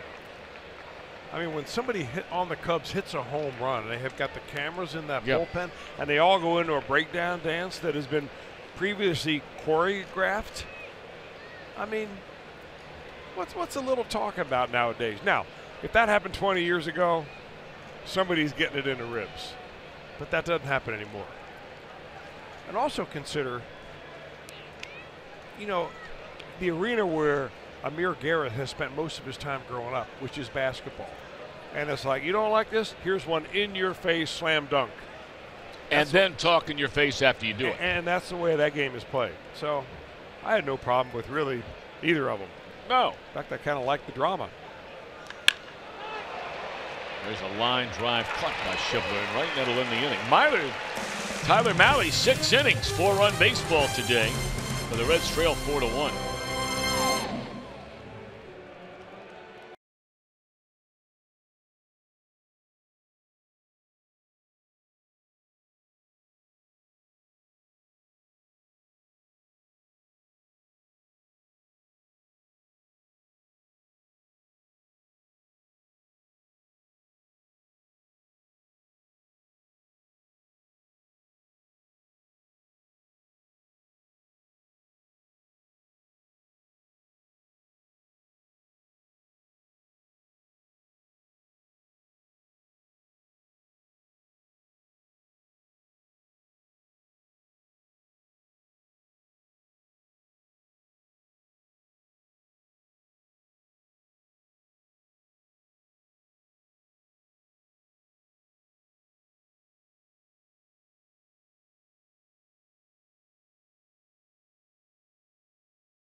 In the day, Scott Shebler was out in the outfield picking dandelions. These days, he's out there sniping baseballs. Take a listen to what he had to say about playing ball as a kid. They used to call me like the dandelion kid because I was in the outfield, so I'd pick dandelions. So that was, honestly, that was the first thing I remember is doing that. And then I had a hat problem where I had a lot of problems as a kid, clearly as a baseball player. So there wasn't enough action for me when I was a little kid. So they moved me to catcher. But that was my first, that's the first thing I remember about baseball is just being the guy that couldn't concentrate. Shannon, thank you very much. Hey, those are some nice little vignettes that she's been doing this weekend and getting to know some of the players and some of their insights on whether it's growing up in their first memory of baseball and interviewing Johnny Bench and then Shannon Ford having a conversation with Tucker Barnhart a little while ago about, reviving baseball, and been nice having her a part of our telecast over the weekend. Of course, Jeff Pecoro's been downstairs getting after it all weekend long. And I still can't believe that Shannon was part of the hot dog eating contest. I got to hand it to Jeff Pecoro. He's pretty persuasive. First pitch swinging to lead off the inning is Scooter Gennett. 1 pitch and 1 out for Darvish. Well, I'll tell you what, Darvish with that 40-pitch first inning, I didn't think he was long for this game at all, and here he is looking up at this 1 out in the 6th inning. Reds have had a number of first pitch outs. His control got a little bit better, although he's hit a couple of batters and he's walked 3 batters.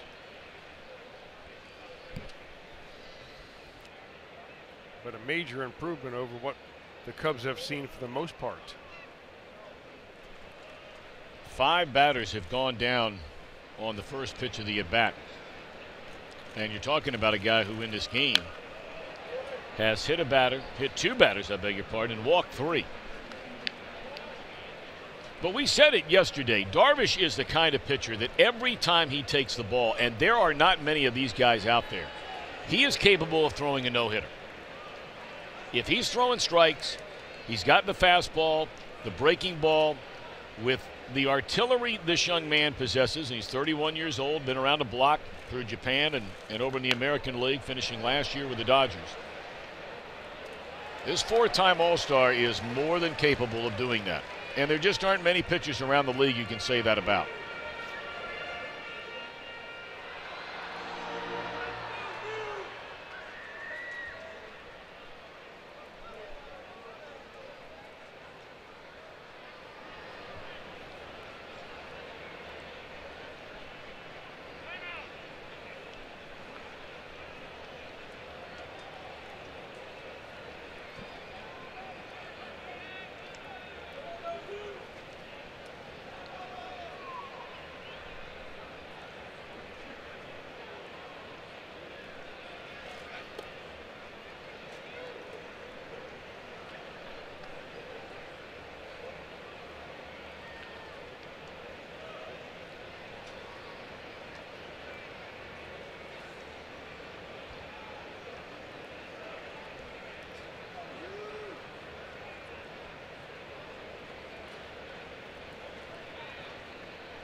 0-2 delivery. Swing and a miss by Duvall, who's now struck out 3 times today. And that's 6 strikeouts for Yu Darvish. Duvall walked 3 times yesterday, and he struck out 3 times today. So he's been 6 straight plate appearances without putting a ball in play.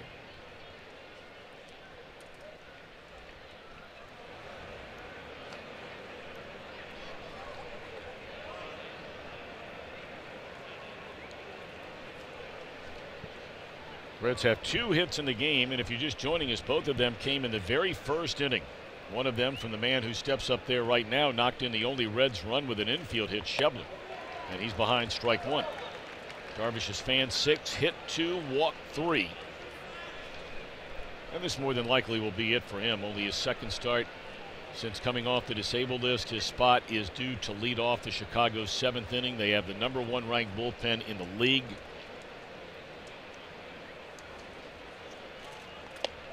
I mean, outside of that 1-inning stint to lose a game in the 11th inning, the first game of the doubleheader yesterday, when Justin Wilson walked 3 of the 4 batters he faced, including the winning run. This Cub bullpen has been unbelievable, and they pitched like it this weekend. 2.6 ERA as a group.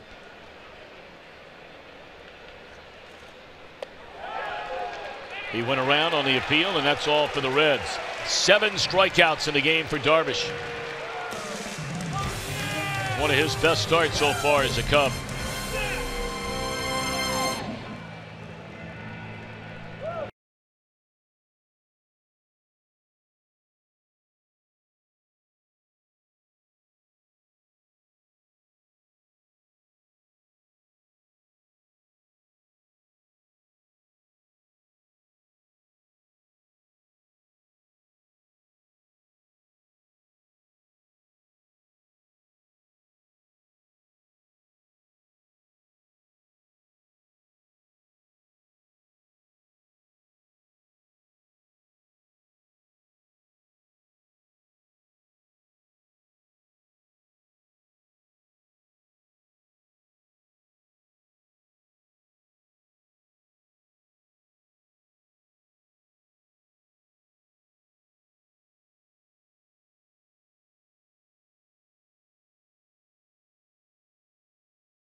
Sign up today to participate in the 10K or the 5K run, or bring the family and enjoy the 1-mile family run or the Gappers Kids Run. Something for everybody. Participants receive a race t-shirt and a Reds ticket voucher. Plus, don't miss the post-race party at the Kroger Fan Zone. Register today at reds.com/run.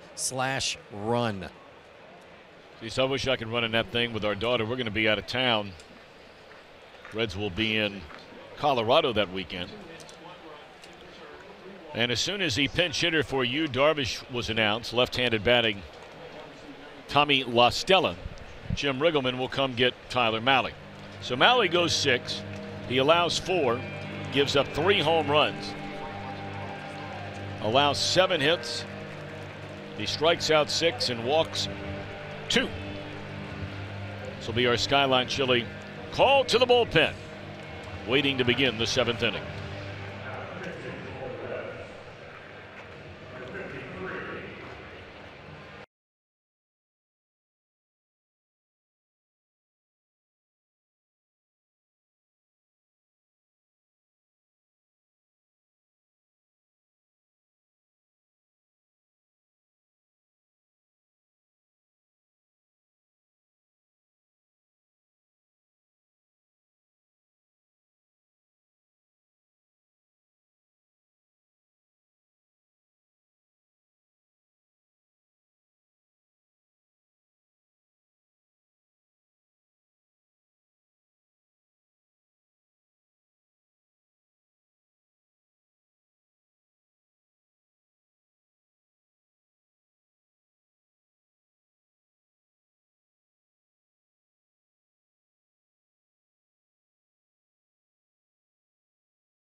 3 home runs. Gave up back-to-back homers to Schwarber and Baez in the 2nd inning, and a solo home run to Zobrist leading off the 5th. And now taking over with the Cubs in front 4-1 here in the 7th is a left-hander, Wandy Peralta. Wandy 69 games last year. This is already his 25th game.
You know, you look at Mahle today, and obviously, you know, 4 runs in 6 innings would not be the kind of ERA, a season ERA, you would want from your pitcher.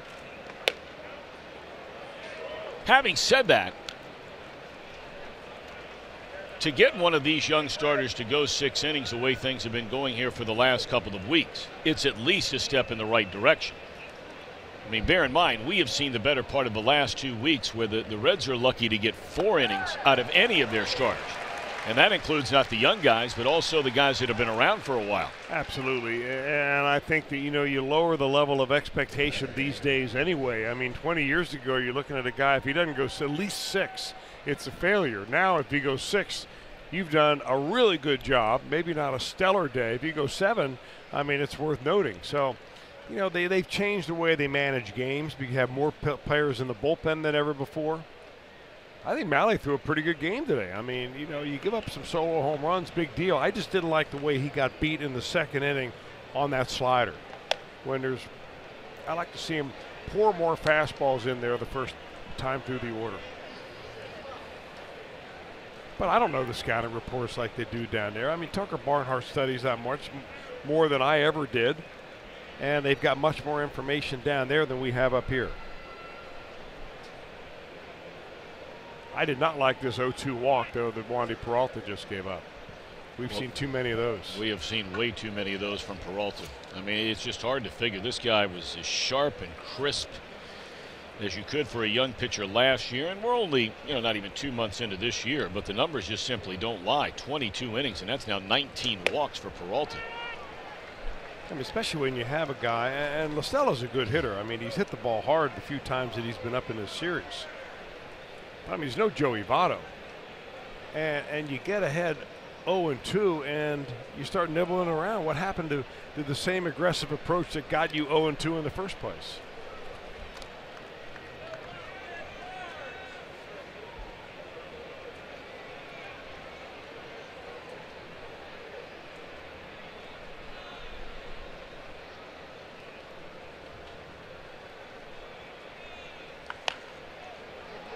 Votto throws the ball into left field, and throw comes into second base. Everybody safe. So that'll be a fielder's choice and a throwing error on Votto, and they're at 2nd and 3rd with nobody out. You know, when you got a guy throwing a 2-hitter against you, these are the kind of plays that you just can't have because you're already down by 3. And you've got to get every out you can, and that would include a double play right here. Not sure they're going to get a double play. Almora runs very well. I mean, Zobrist runs well enough. And it wasn't hit all that hard, but you got to get that lead runner, just came out of his hand.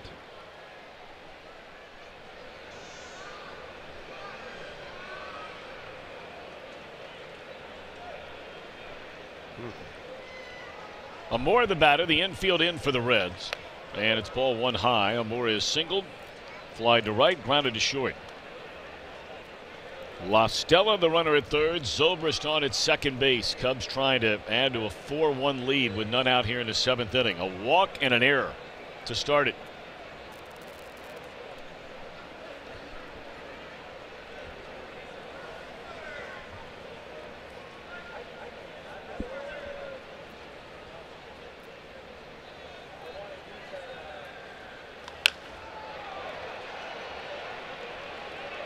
So bring in another run. The throw will go into third base where Zobrist is tagging up and he'll advance. Scoring from third is La Stella. 5-1 Chicago.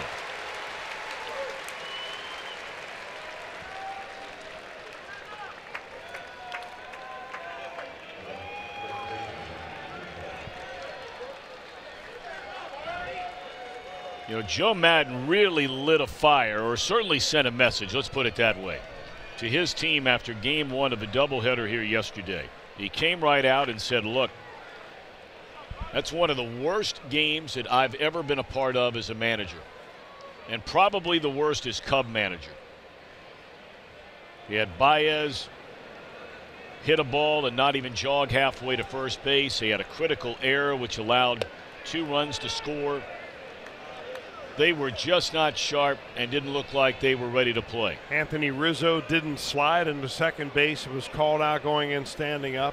But he took it upon himself to change and basically kickstart that team. He did it in the very first inning. They got a leadoff walk from Zobrist and then a hit and run. And they were on the roll from there.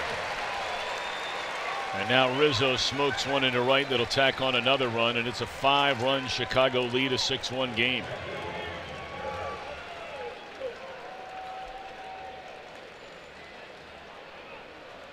And apparently that's all for Wandy. He comes in, walks a batter, has a missed play behind him, gives up a sac fly and now a base hit. David Hernandez will come on from the Reds bullpen to replace Wandy Peralta. It all began with a leadoff walk.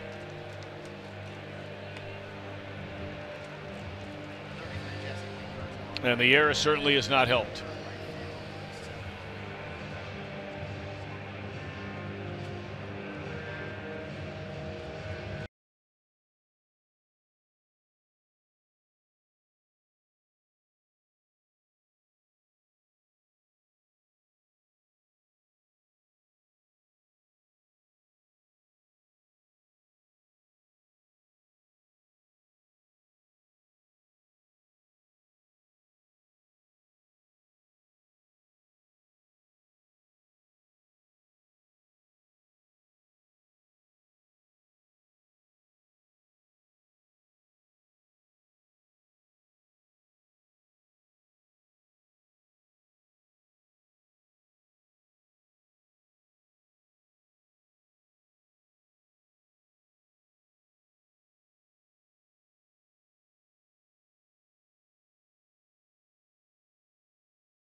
Entering the game and playing right field is Jesse Winkard. So he will bat in the pitcher spot, and the new pitcher is a veteran right-hander, David Hernandez. Yeah, Jim Riggleman just trying to stop the bleeding right now. Wandy Peralta came in, started off with an 0-2 count, and it has come apart on him. A couple of runs have scored, and the Cubs have a runner at first base. That would be Anthony Rizzo, who in the last 2 games has knocked in 4 runs.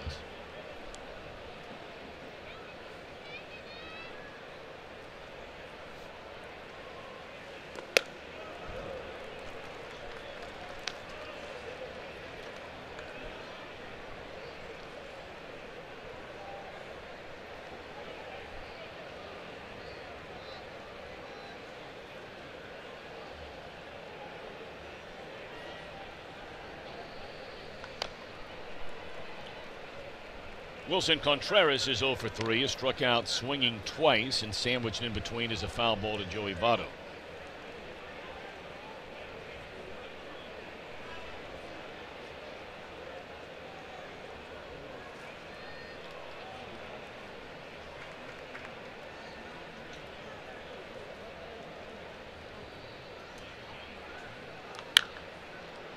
In the air, short right field, so Winker, who just comes into the game, will be tested immediately. 2 outs.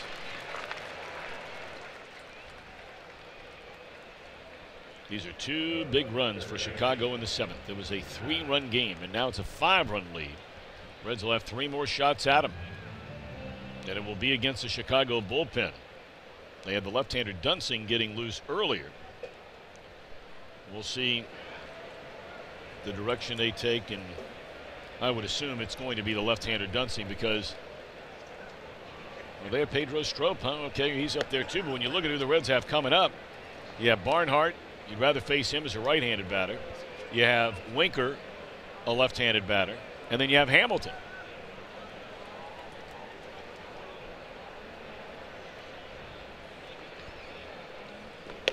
Of course, if it's Strop, he's been getting guys out for years. It doesn't matter which side of the plate they bat from. He's been a very, very, very solid pitcher, whatever role they've asked him to do for many years. It's the first time that David Hernandez has pitched on consecutive days with a big league club. He only threw 11 pitches in the game yesterday.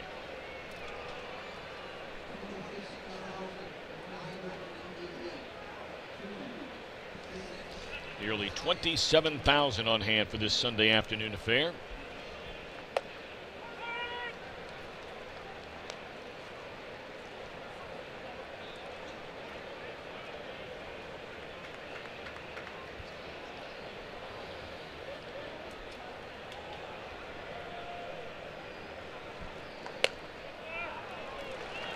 And there's a walk to Happ. Nothing new for him. 2 more of those in the game.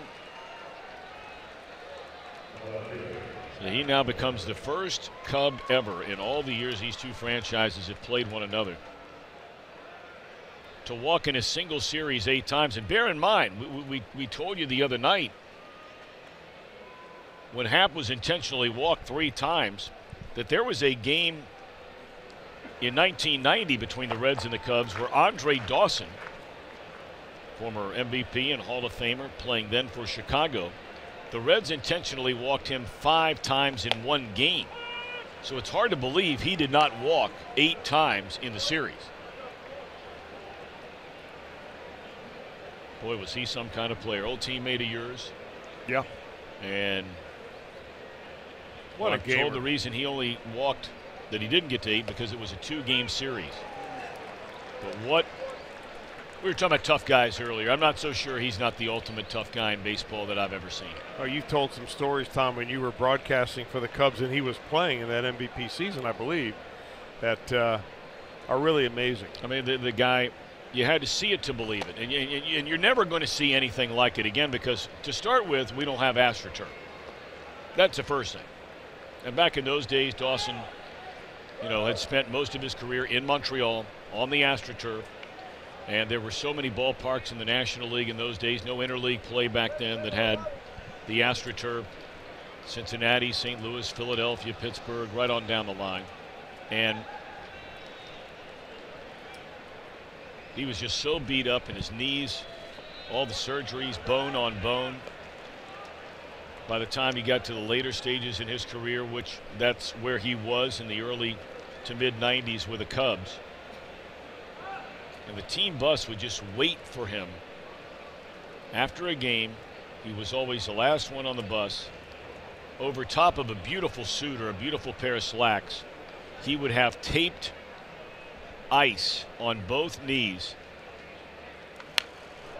and came limping into the bus after playing a 3 or 4 game series in Pittsburgh, and before that it was 3 or 4 games in Philadelphia on the same road trip. The guy could barely walk. I mean, and not matching up when he played, but playing every inning of every game. No doubt about it. And that he could barely walk by the time you get through a number of games on that stuff.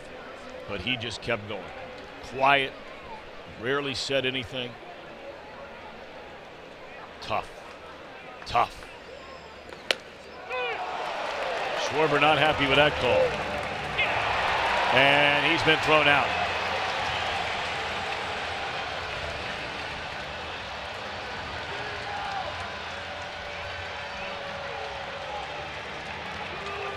So the pride of Middletown High School, just up north of Cincinnati, gets an early exit.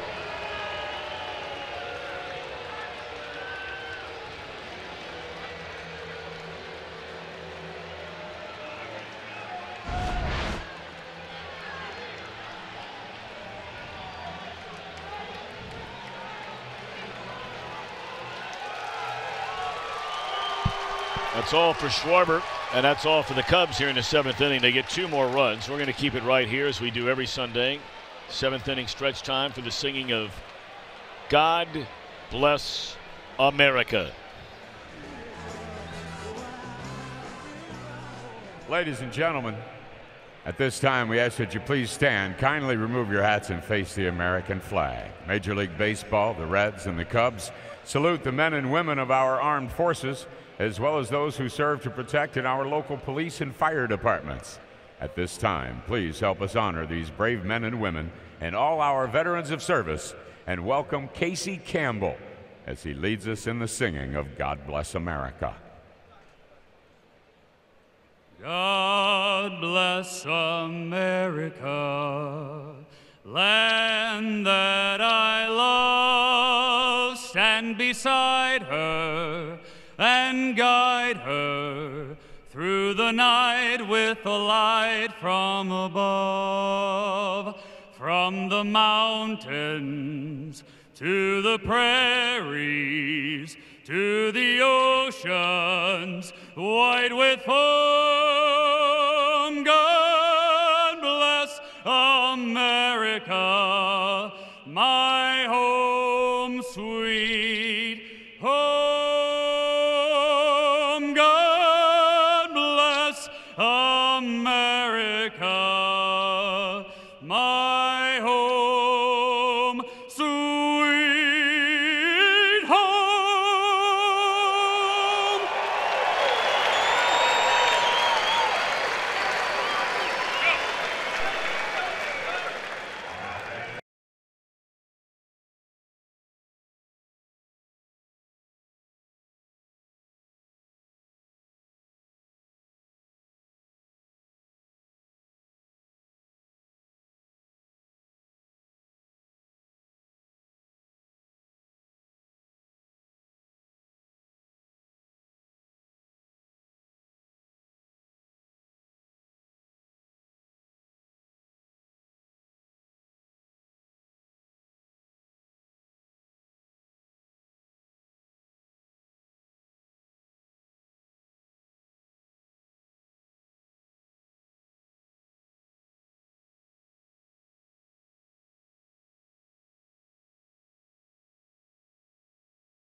This copyrighted telecast is presented by authority of the Cincinnati Reds and may not be reproduced or retransmitted in any form.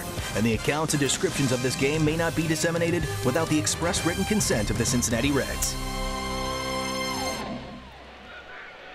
Bright sunshine, beautiful Sunday afternoon in downtown Cincinnati. Hope you're having a great weekend. Cubs lead the Reds 6-1. Couple of changes after Schwarber's thrown out of the game. Happ goes from third base to left field. La Stella stays in the game to play third, and Pedro Strop is the new Chicago pitcher. It's been one of the top bullpens in all of Major League Baseball. In terms of earned run average, they come in third best, fractionally so, behind Arizona and Milwaukee in the National League. Well, they knew this would be a good bullpen this year, and you don't win without a good bullpen. You know, when you're a world championship team like the Cubs were a couple of years ago, you really don't need much overhaul from year to year, especially when you've got young players that stay healthy, play a lot of games. The bullpen is where most of the changeover in your roster takes place. But they've had Strop for a while now. I mean, hard to believe. You look up, he's already had 10 years in the major leagues. He's now 33 years old. I mean, he has been some kind of a workhorse here for the Cubs the last few years. Last year, 69 games, 54 the year before that, 76 in 2015.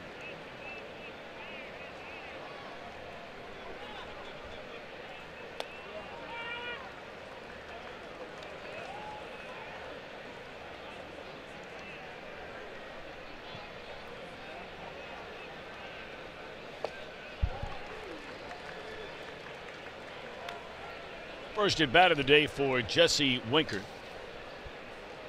Winker not starting for the first time in this series today. 1 of 10 with 5 strikeouts so far during this homestand.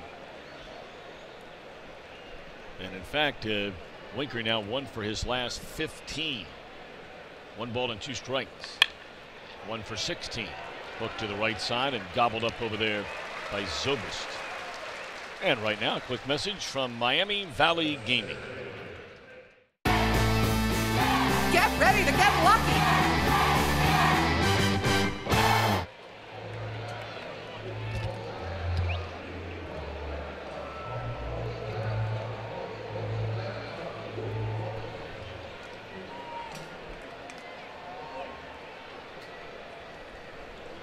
Wandy Peralta charged with 2 unearned runs in 1/3 of an inning. After Malley goes the front 6, allowing 4 earned runs, including 3 home runs. Darvish, a rock-solid outing. Boy, it didn't start out that way, though, did it? No, it did not. It looked like the Reds had him on the ropes, and it's a very typical of championship caliber pitchers like Darvish, who, if you don't get him early, sometimes they don't give you a chance to get him later on. Once he gets his feet going on the ground and feeling good, that's pretty much all she wrote.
For their first home run. Amir Garrett sure does. Take a listen.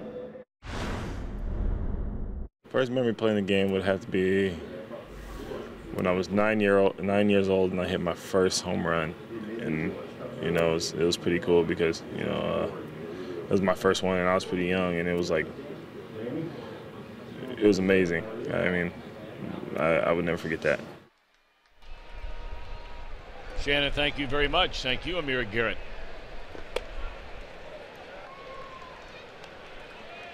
David Hernandez will pitch this 8th inning. He got 2 outs in relief of Wandy Peralta in the 7th.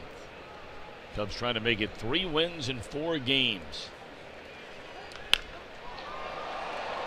There's a drive into deep right center field by Baez, and it's caught up against the wall by Winker. Boy, did that ball carry. That's one of the first signs that summer's on the way. That ball was not hit with a lot of authority, but just continued to travel. I mean, look where he steps, and look how kind of wide open he is by the time he makes contact with that ball. That ball just dives on before it gets to the warning track in Chicago, unless you've got a blustery, blowing out day. Nice play by Winker.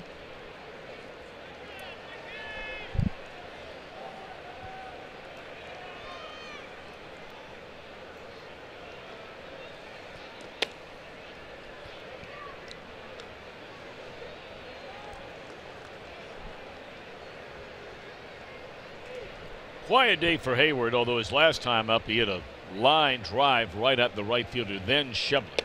Breaking ball in there, a strike.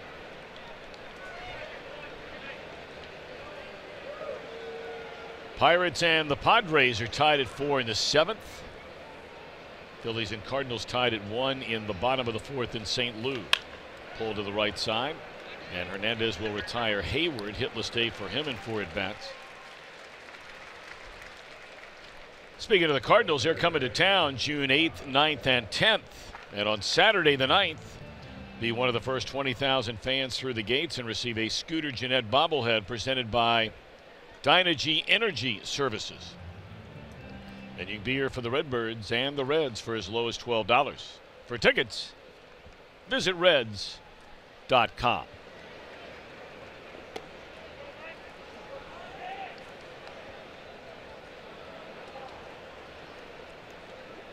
It was a 4-1 ball game when La Stella came up as a pinch hitter an inning ago.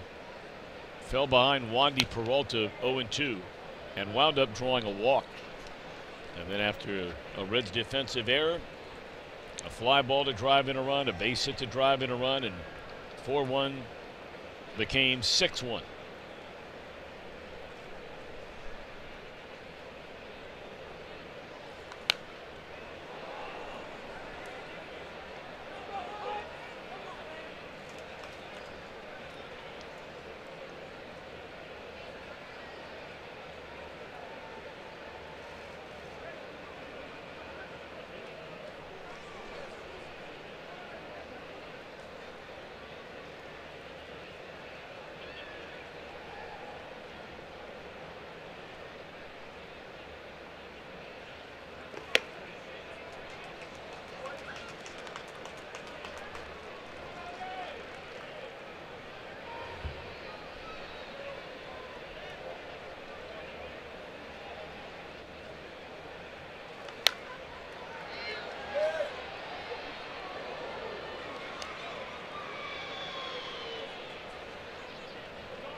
Hernandez okays a sign with Barnhart. 2 balls and 2 strikes on La Stella, and then we'll do it again.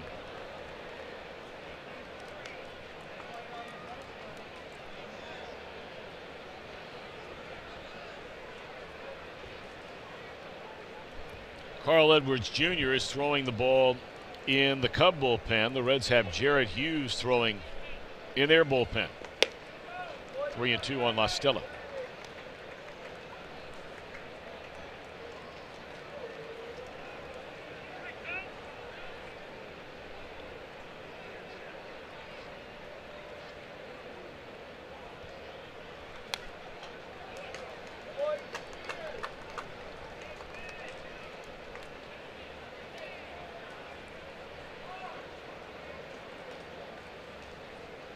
Be the 9th pitch in this at bat.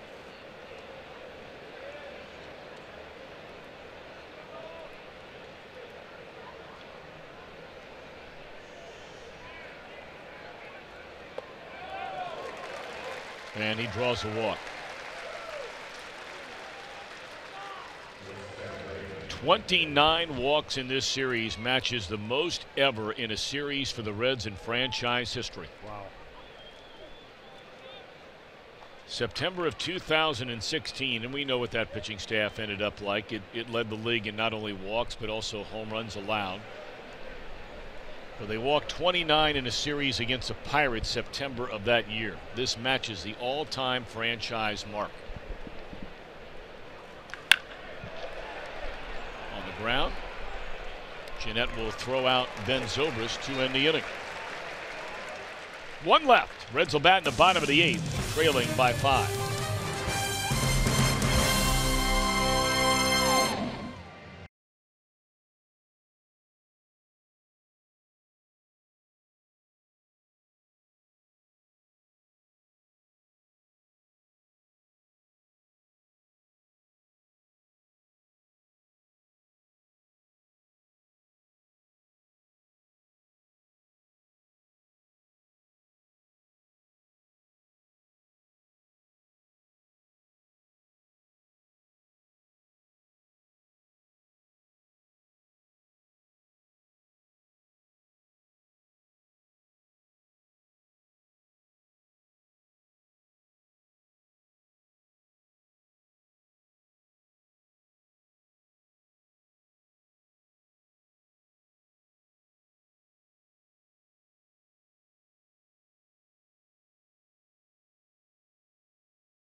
Tuned for Reds Live, the post-game edition, brought to you by Performance Kings Honda. Interviews, highlights, and so much more. All right, it's time now for IGS bringing the energy. How about this? The fewest innings pitched to 100 strikeouts in a season. There is a new leader, Max Scherzer. 63 innings, 100K, got 13 strikeouts last night. Kerry Wood took him 65 2/3 in 2001. That was 2 pretty good years. Randy Johnson, also the big unit there, 66 innings. Pedro at 99 and Kerry Wood again at 99, 66 innings. Max Scherzer just 63 innings to reach 100 strikeouts. Tom, it's getting it done. That's getting it done. I mean, it's unbelievable. You know, Johnson on that list right there was the last pitcher that was regularly striking out for multiple years, and we've walked through this before, but striking out over 300 batters in a season every year. The unit. And of course, only Nolan Ryan with more career strikeouts than the unit. You know, kind of interesting, really, Jeff Pecora would bring up that particular stat today because it was the Cubs starter, Yu Darvish, that was the fastest to 500 strikeouts in fewer innings than any pitcher in the history of Major League Baseball.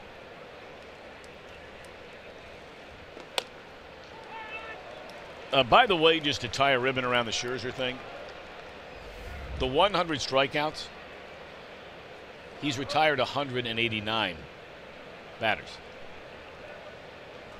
So of the 189 outs recorded by Scherzer, 100 of the 189 are on strikeouts this year. So really what you're saying, he pitches a very boring game. He just doesn't allow the ball in play, right? Nothing going on. Well, I mean, you know, Scherzer is that unique blend of great stuff as far as live fastball, great breaking stuff, and impeccable control.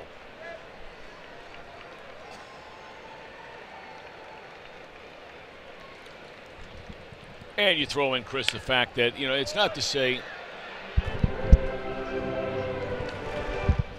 that all these guys, they wouldn't be where they were if they weren't great competitors. But then there's another level of that. I think we see that in all walks of life. And Scherzer's just one of those guys that, you know, I'm not saying that he's the most competitive guy out there. That would be impossible to put any sort of scientific data behind that. But when you watch him pitch, pretty impressive. Pretty impressive. And the makeup.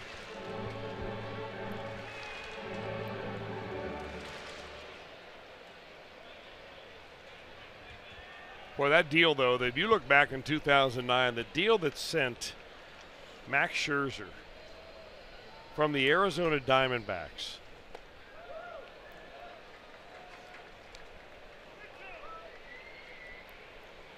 let's see, where'd he go?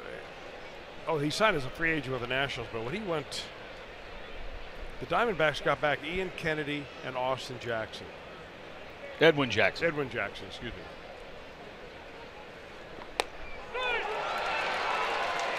Strike 3 called on Blandino.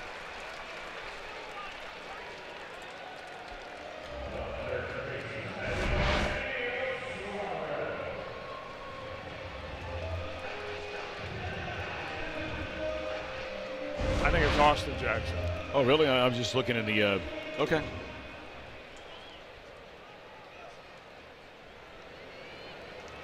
Okay. You're right. Edwin Jackson was in that deal, but it was Edwin Jackson. Austin Jackson went to the Yankees. No, wait a minute, I got it mixed up.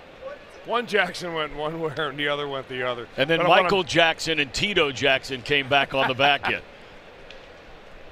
And Jack Jackson was there to serenade.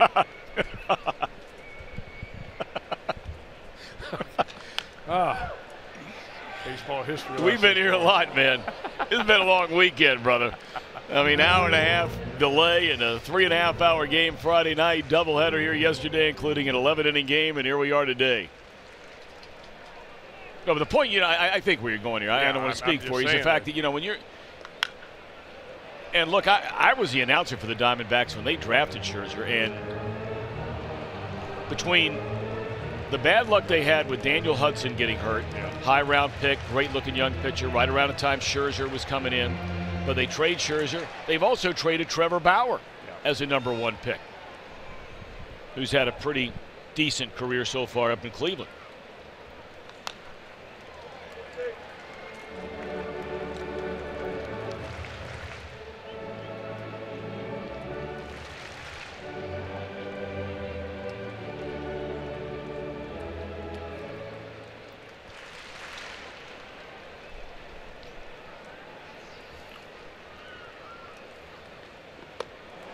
Swing and a miss. First two retired on strikes in the inning by Carl Edwards Jr.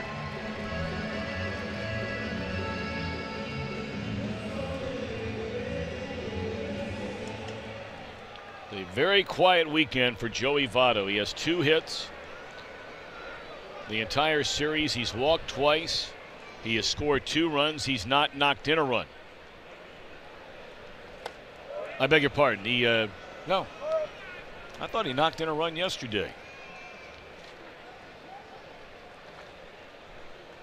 No, I guess not. I thought he did.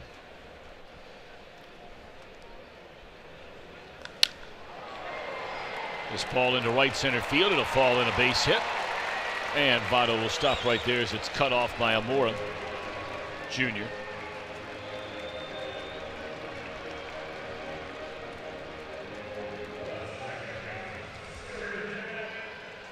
So through this weekend series, you'd certainly have to say the Cubs have done a number to really slow down Votto. He has, what, 3 singles and a double in the 4 games, starting, of course, everyone, as he generally does every day, all year long.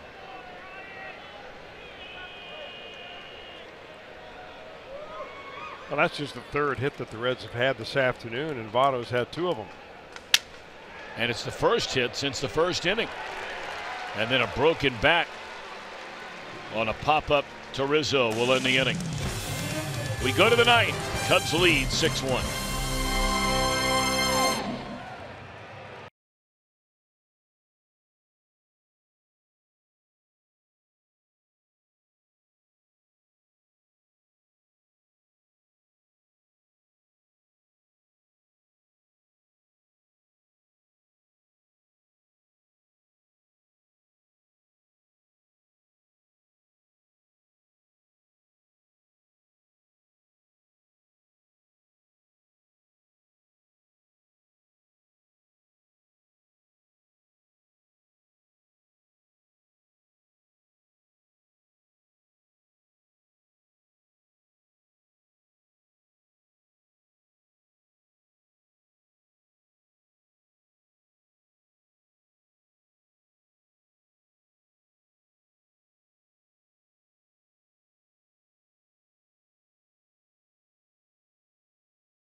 Claire Roofing.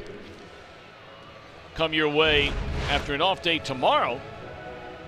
6:30 will be Reds Live, our game coverage at 7.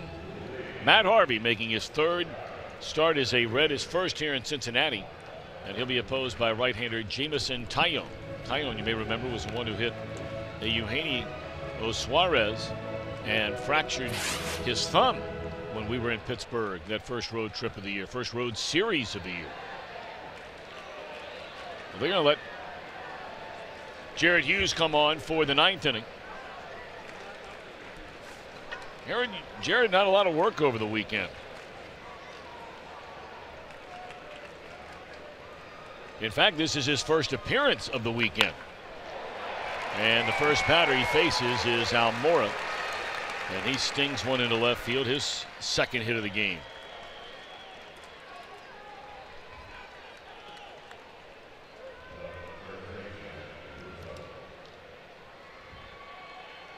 Hughes pitched twice on the last road trip, threw the ball really well, got his first save in a calendar year, the 4th save of his major league career.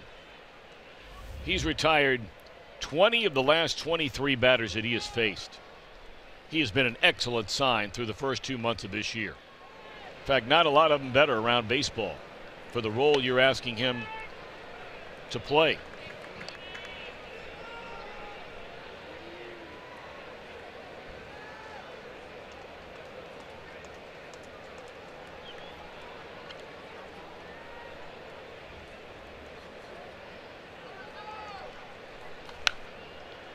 Well, having spent so much time in the National League Central Division with the Pirates and then with the Milwaukee Brewers, Jared Hughes, there are no secrets between Jared Hughes and the Cubs. Jamie Ramsey, did he catch that ball? Yes, he did. He made a nice play.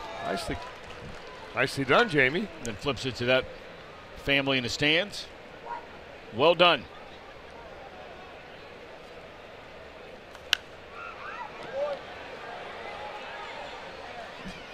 And that same family almost had one hit right to him. There's Jamie Ramsey. Big league play, the father of newborn twins. There's Jim Ferguson sitting to the left, the longtime director of media relations during the heyday of the Big Red Machine. Nice to have him around the ballpark from time to time.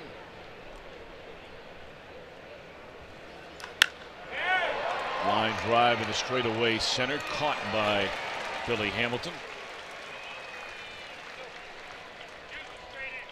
Jim's daughter Julie used to babysit my sister and me. Oh, no kidding. When we were young kids.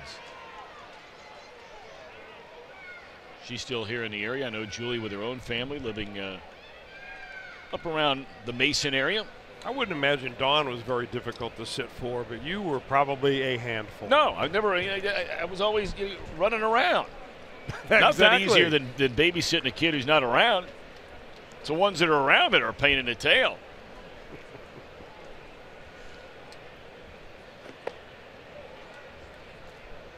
Although I always knew that Julie did not like me very much. So, I mean, you know, look, it kind of goes hand in hand. And I'm sure there are multiple reasons why. I always thought the world of her, but I'm not so sure it went the other way. That's all right. That won't be the first nor the last. Hot smash and under the glove of Suarez down the line into the corner. On his way to third, Almora. Brian Butterfield will hold him there. Blandino getting the throw from the left fielder Duvall. That'll be a 2-base hit for Contreras. Ball hit like a rocket off the bat of Contreras right here. Boy, when he squares it up, he really hits it hard, goes right down the line and underneath the glove of Suarez. Ball's a hot shot there. You know, for whatever reason, I mean, this is the 46th game that Jared Hughes has pitched against the Cubs in his career. He's not their they are not his favorite team to pitch against. He struggled a little bit along the way. He's given up far more home runs to the Cubs than any other team he's ever faced. Earned run average is well over 4.5. And here he finds himself into a the Reds are setting jam. Dubious records, pardon me, Chris, with every passing walk That's the 8th intentional walk by the Reds in this series, the most ever by the Reds in a series. They've already broken a record for most walks overall. The most in any series in the history of baseball was in May of 14 when the Phillies walked the Mets 9 times intentionally, but that was a 5-game series. This is the 8th intentional walk the Reds have given the Cubs over the weekend, and Happ has been the beneficiary for half of them. Over half. Well, that may look like Kyle Schwarber at the plate, but that is actually the pinch hitter Victor Caratini. Schwarber was ejected from the ball game, and they're going to send up the switch hitter Caratini. I saw him taking ground balls at third and first today. Well, that's the MO of this Cub team. I mean, we've seen it this weekend. The versatility from so many players. This could be a double play to get out of this thing. And it is. Well done for Jared Hughes. Well, those will make those numbers a little better against the Cubbies. Good stuff for Hughes.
Or more on car insurance, and by Toyota for over 30 offers. Visit buyatoyota.com. Toyota.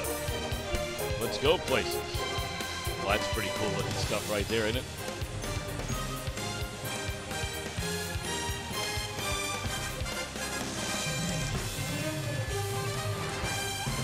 And nothing better than that right there.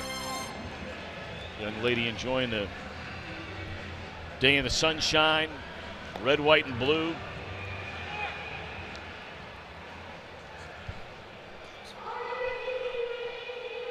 Great pace for families down here at this ballpark. There are so many things to do for young kids. We showed the wiffle ball area yesterday. You talked about the batting cages that are down the right field line.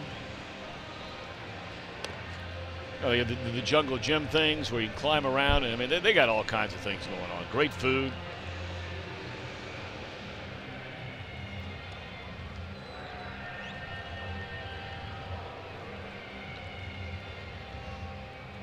First time we have seen all weekend the Chicago Cubs' new closer.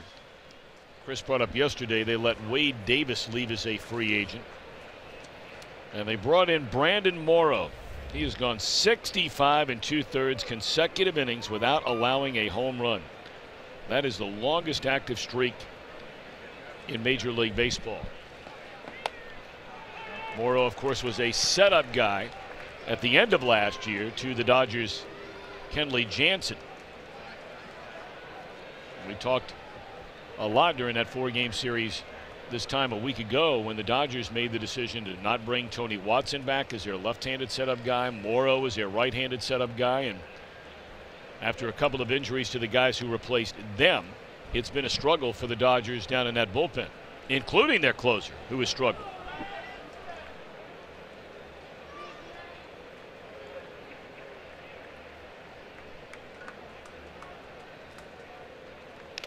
Well, they let their very fine closer of last year and the year before, Wade Davis, go ahead and become a free agent. He eventually signed with the Colorado Rockies. So I'm wondering if it was maybe a step of concern at one point or another. That ball may have gotten the home plate umpire. John Tumpain. And Tomas Vera out to take a look at him. That's what you need at the bottom of the ninth inning, isn't it? 6-1 game.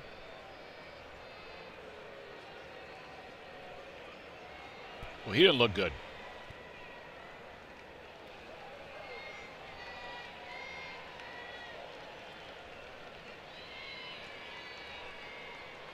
We talk about all the time how tough these guys are. I mean, there's no top or bottom of the inning where they go to sit down and get out of the sun on a day like today, or the heat or the humidity or whatever it might be. I got a question for you though, Tom. If a pitcher strains something, say he comes off the mound funny and he wants a couple of practice pitches, or a batter gets hit and he steps out, takes a couple of practice swings, why would an umpire take a couple of practice pitches to look at? Not a bad idea, especially after you've been hit in the head.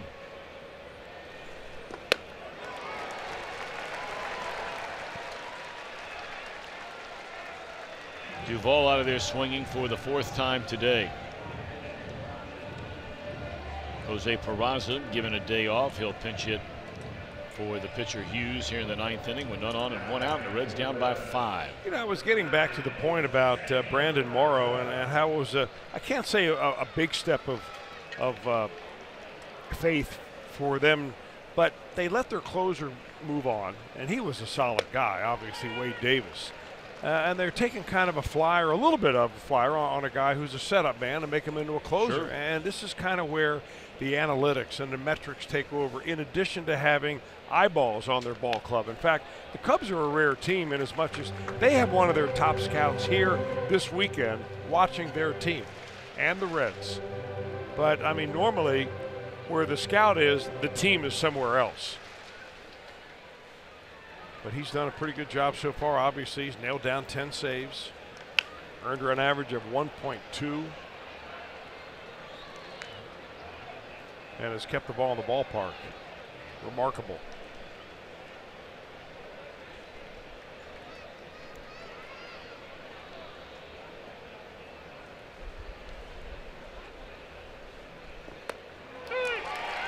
Strike 3 on Peraza, and Morrow has fanned the first 2 Reds here in the bottom of the 9th inning. Reds had 2 hits in the first game. Then in the doubleheader yesterday,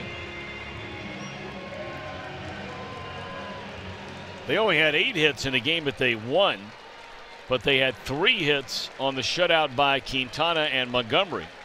And now 3 hits in the game today. So 3 of the 4 over the weekend, 3 hits or fewer against this very talented Chicago Cubs pitching staff.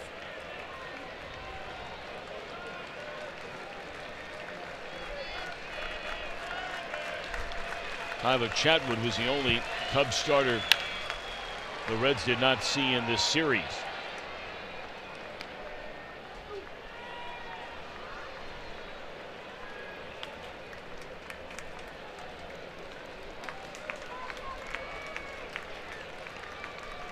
Tucker Barnhart 0 for 3 today. Reds will enjoy the off day tomorrow and then come right back at it. Still inside the National League Central with the Pirates here Tuesday night, Wednesday night, Thursday afternoon. Tickets are available. We invite you to come on down. It's supposed to be a beautiful weather week. Again, night game, day game. Tuesday, Wednesday, Thursday. Then the Reds are going to be out of town quite a while. That 3-city trip to Denver, Phoenix, and San Diego. So the Cubs trying to put the finishing touches on a 3-win weekend, which they do as Morrow fans aside in the 9th inning. And the Cubs win it. Yu Darvish, his first win as a Chicago Cub. He's 1-3, and Tyler Mahle, the loser, gave up 4 runs in 6 innings, slips to 3-6. Reds Live, the post-game edition is right around the corner. You're watching Reds baseball on Fox Sports Ohio.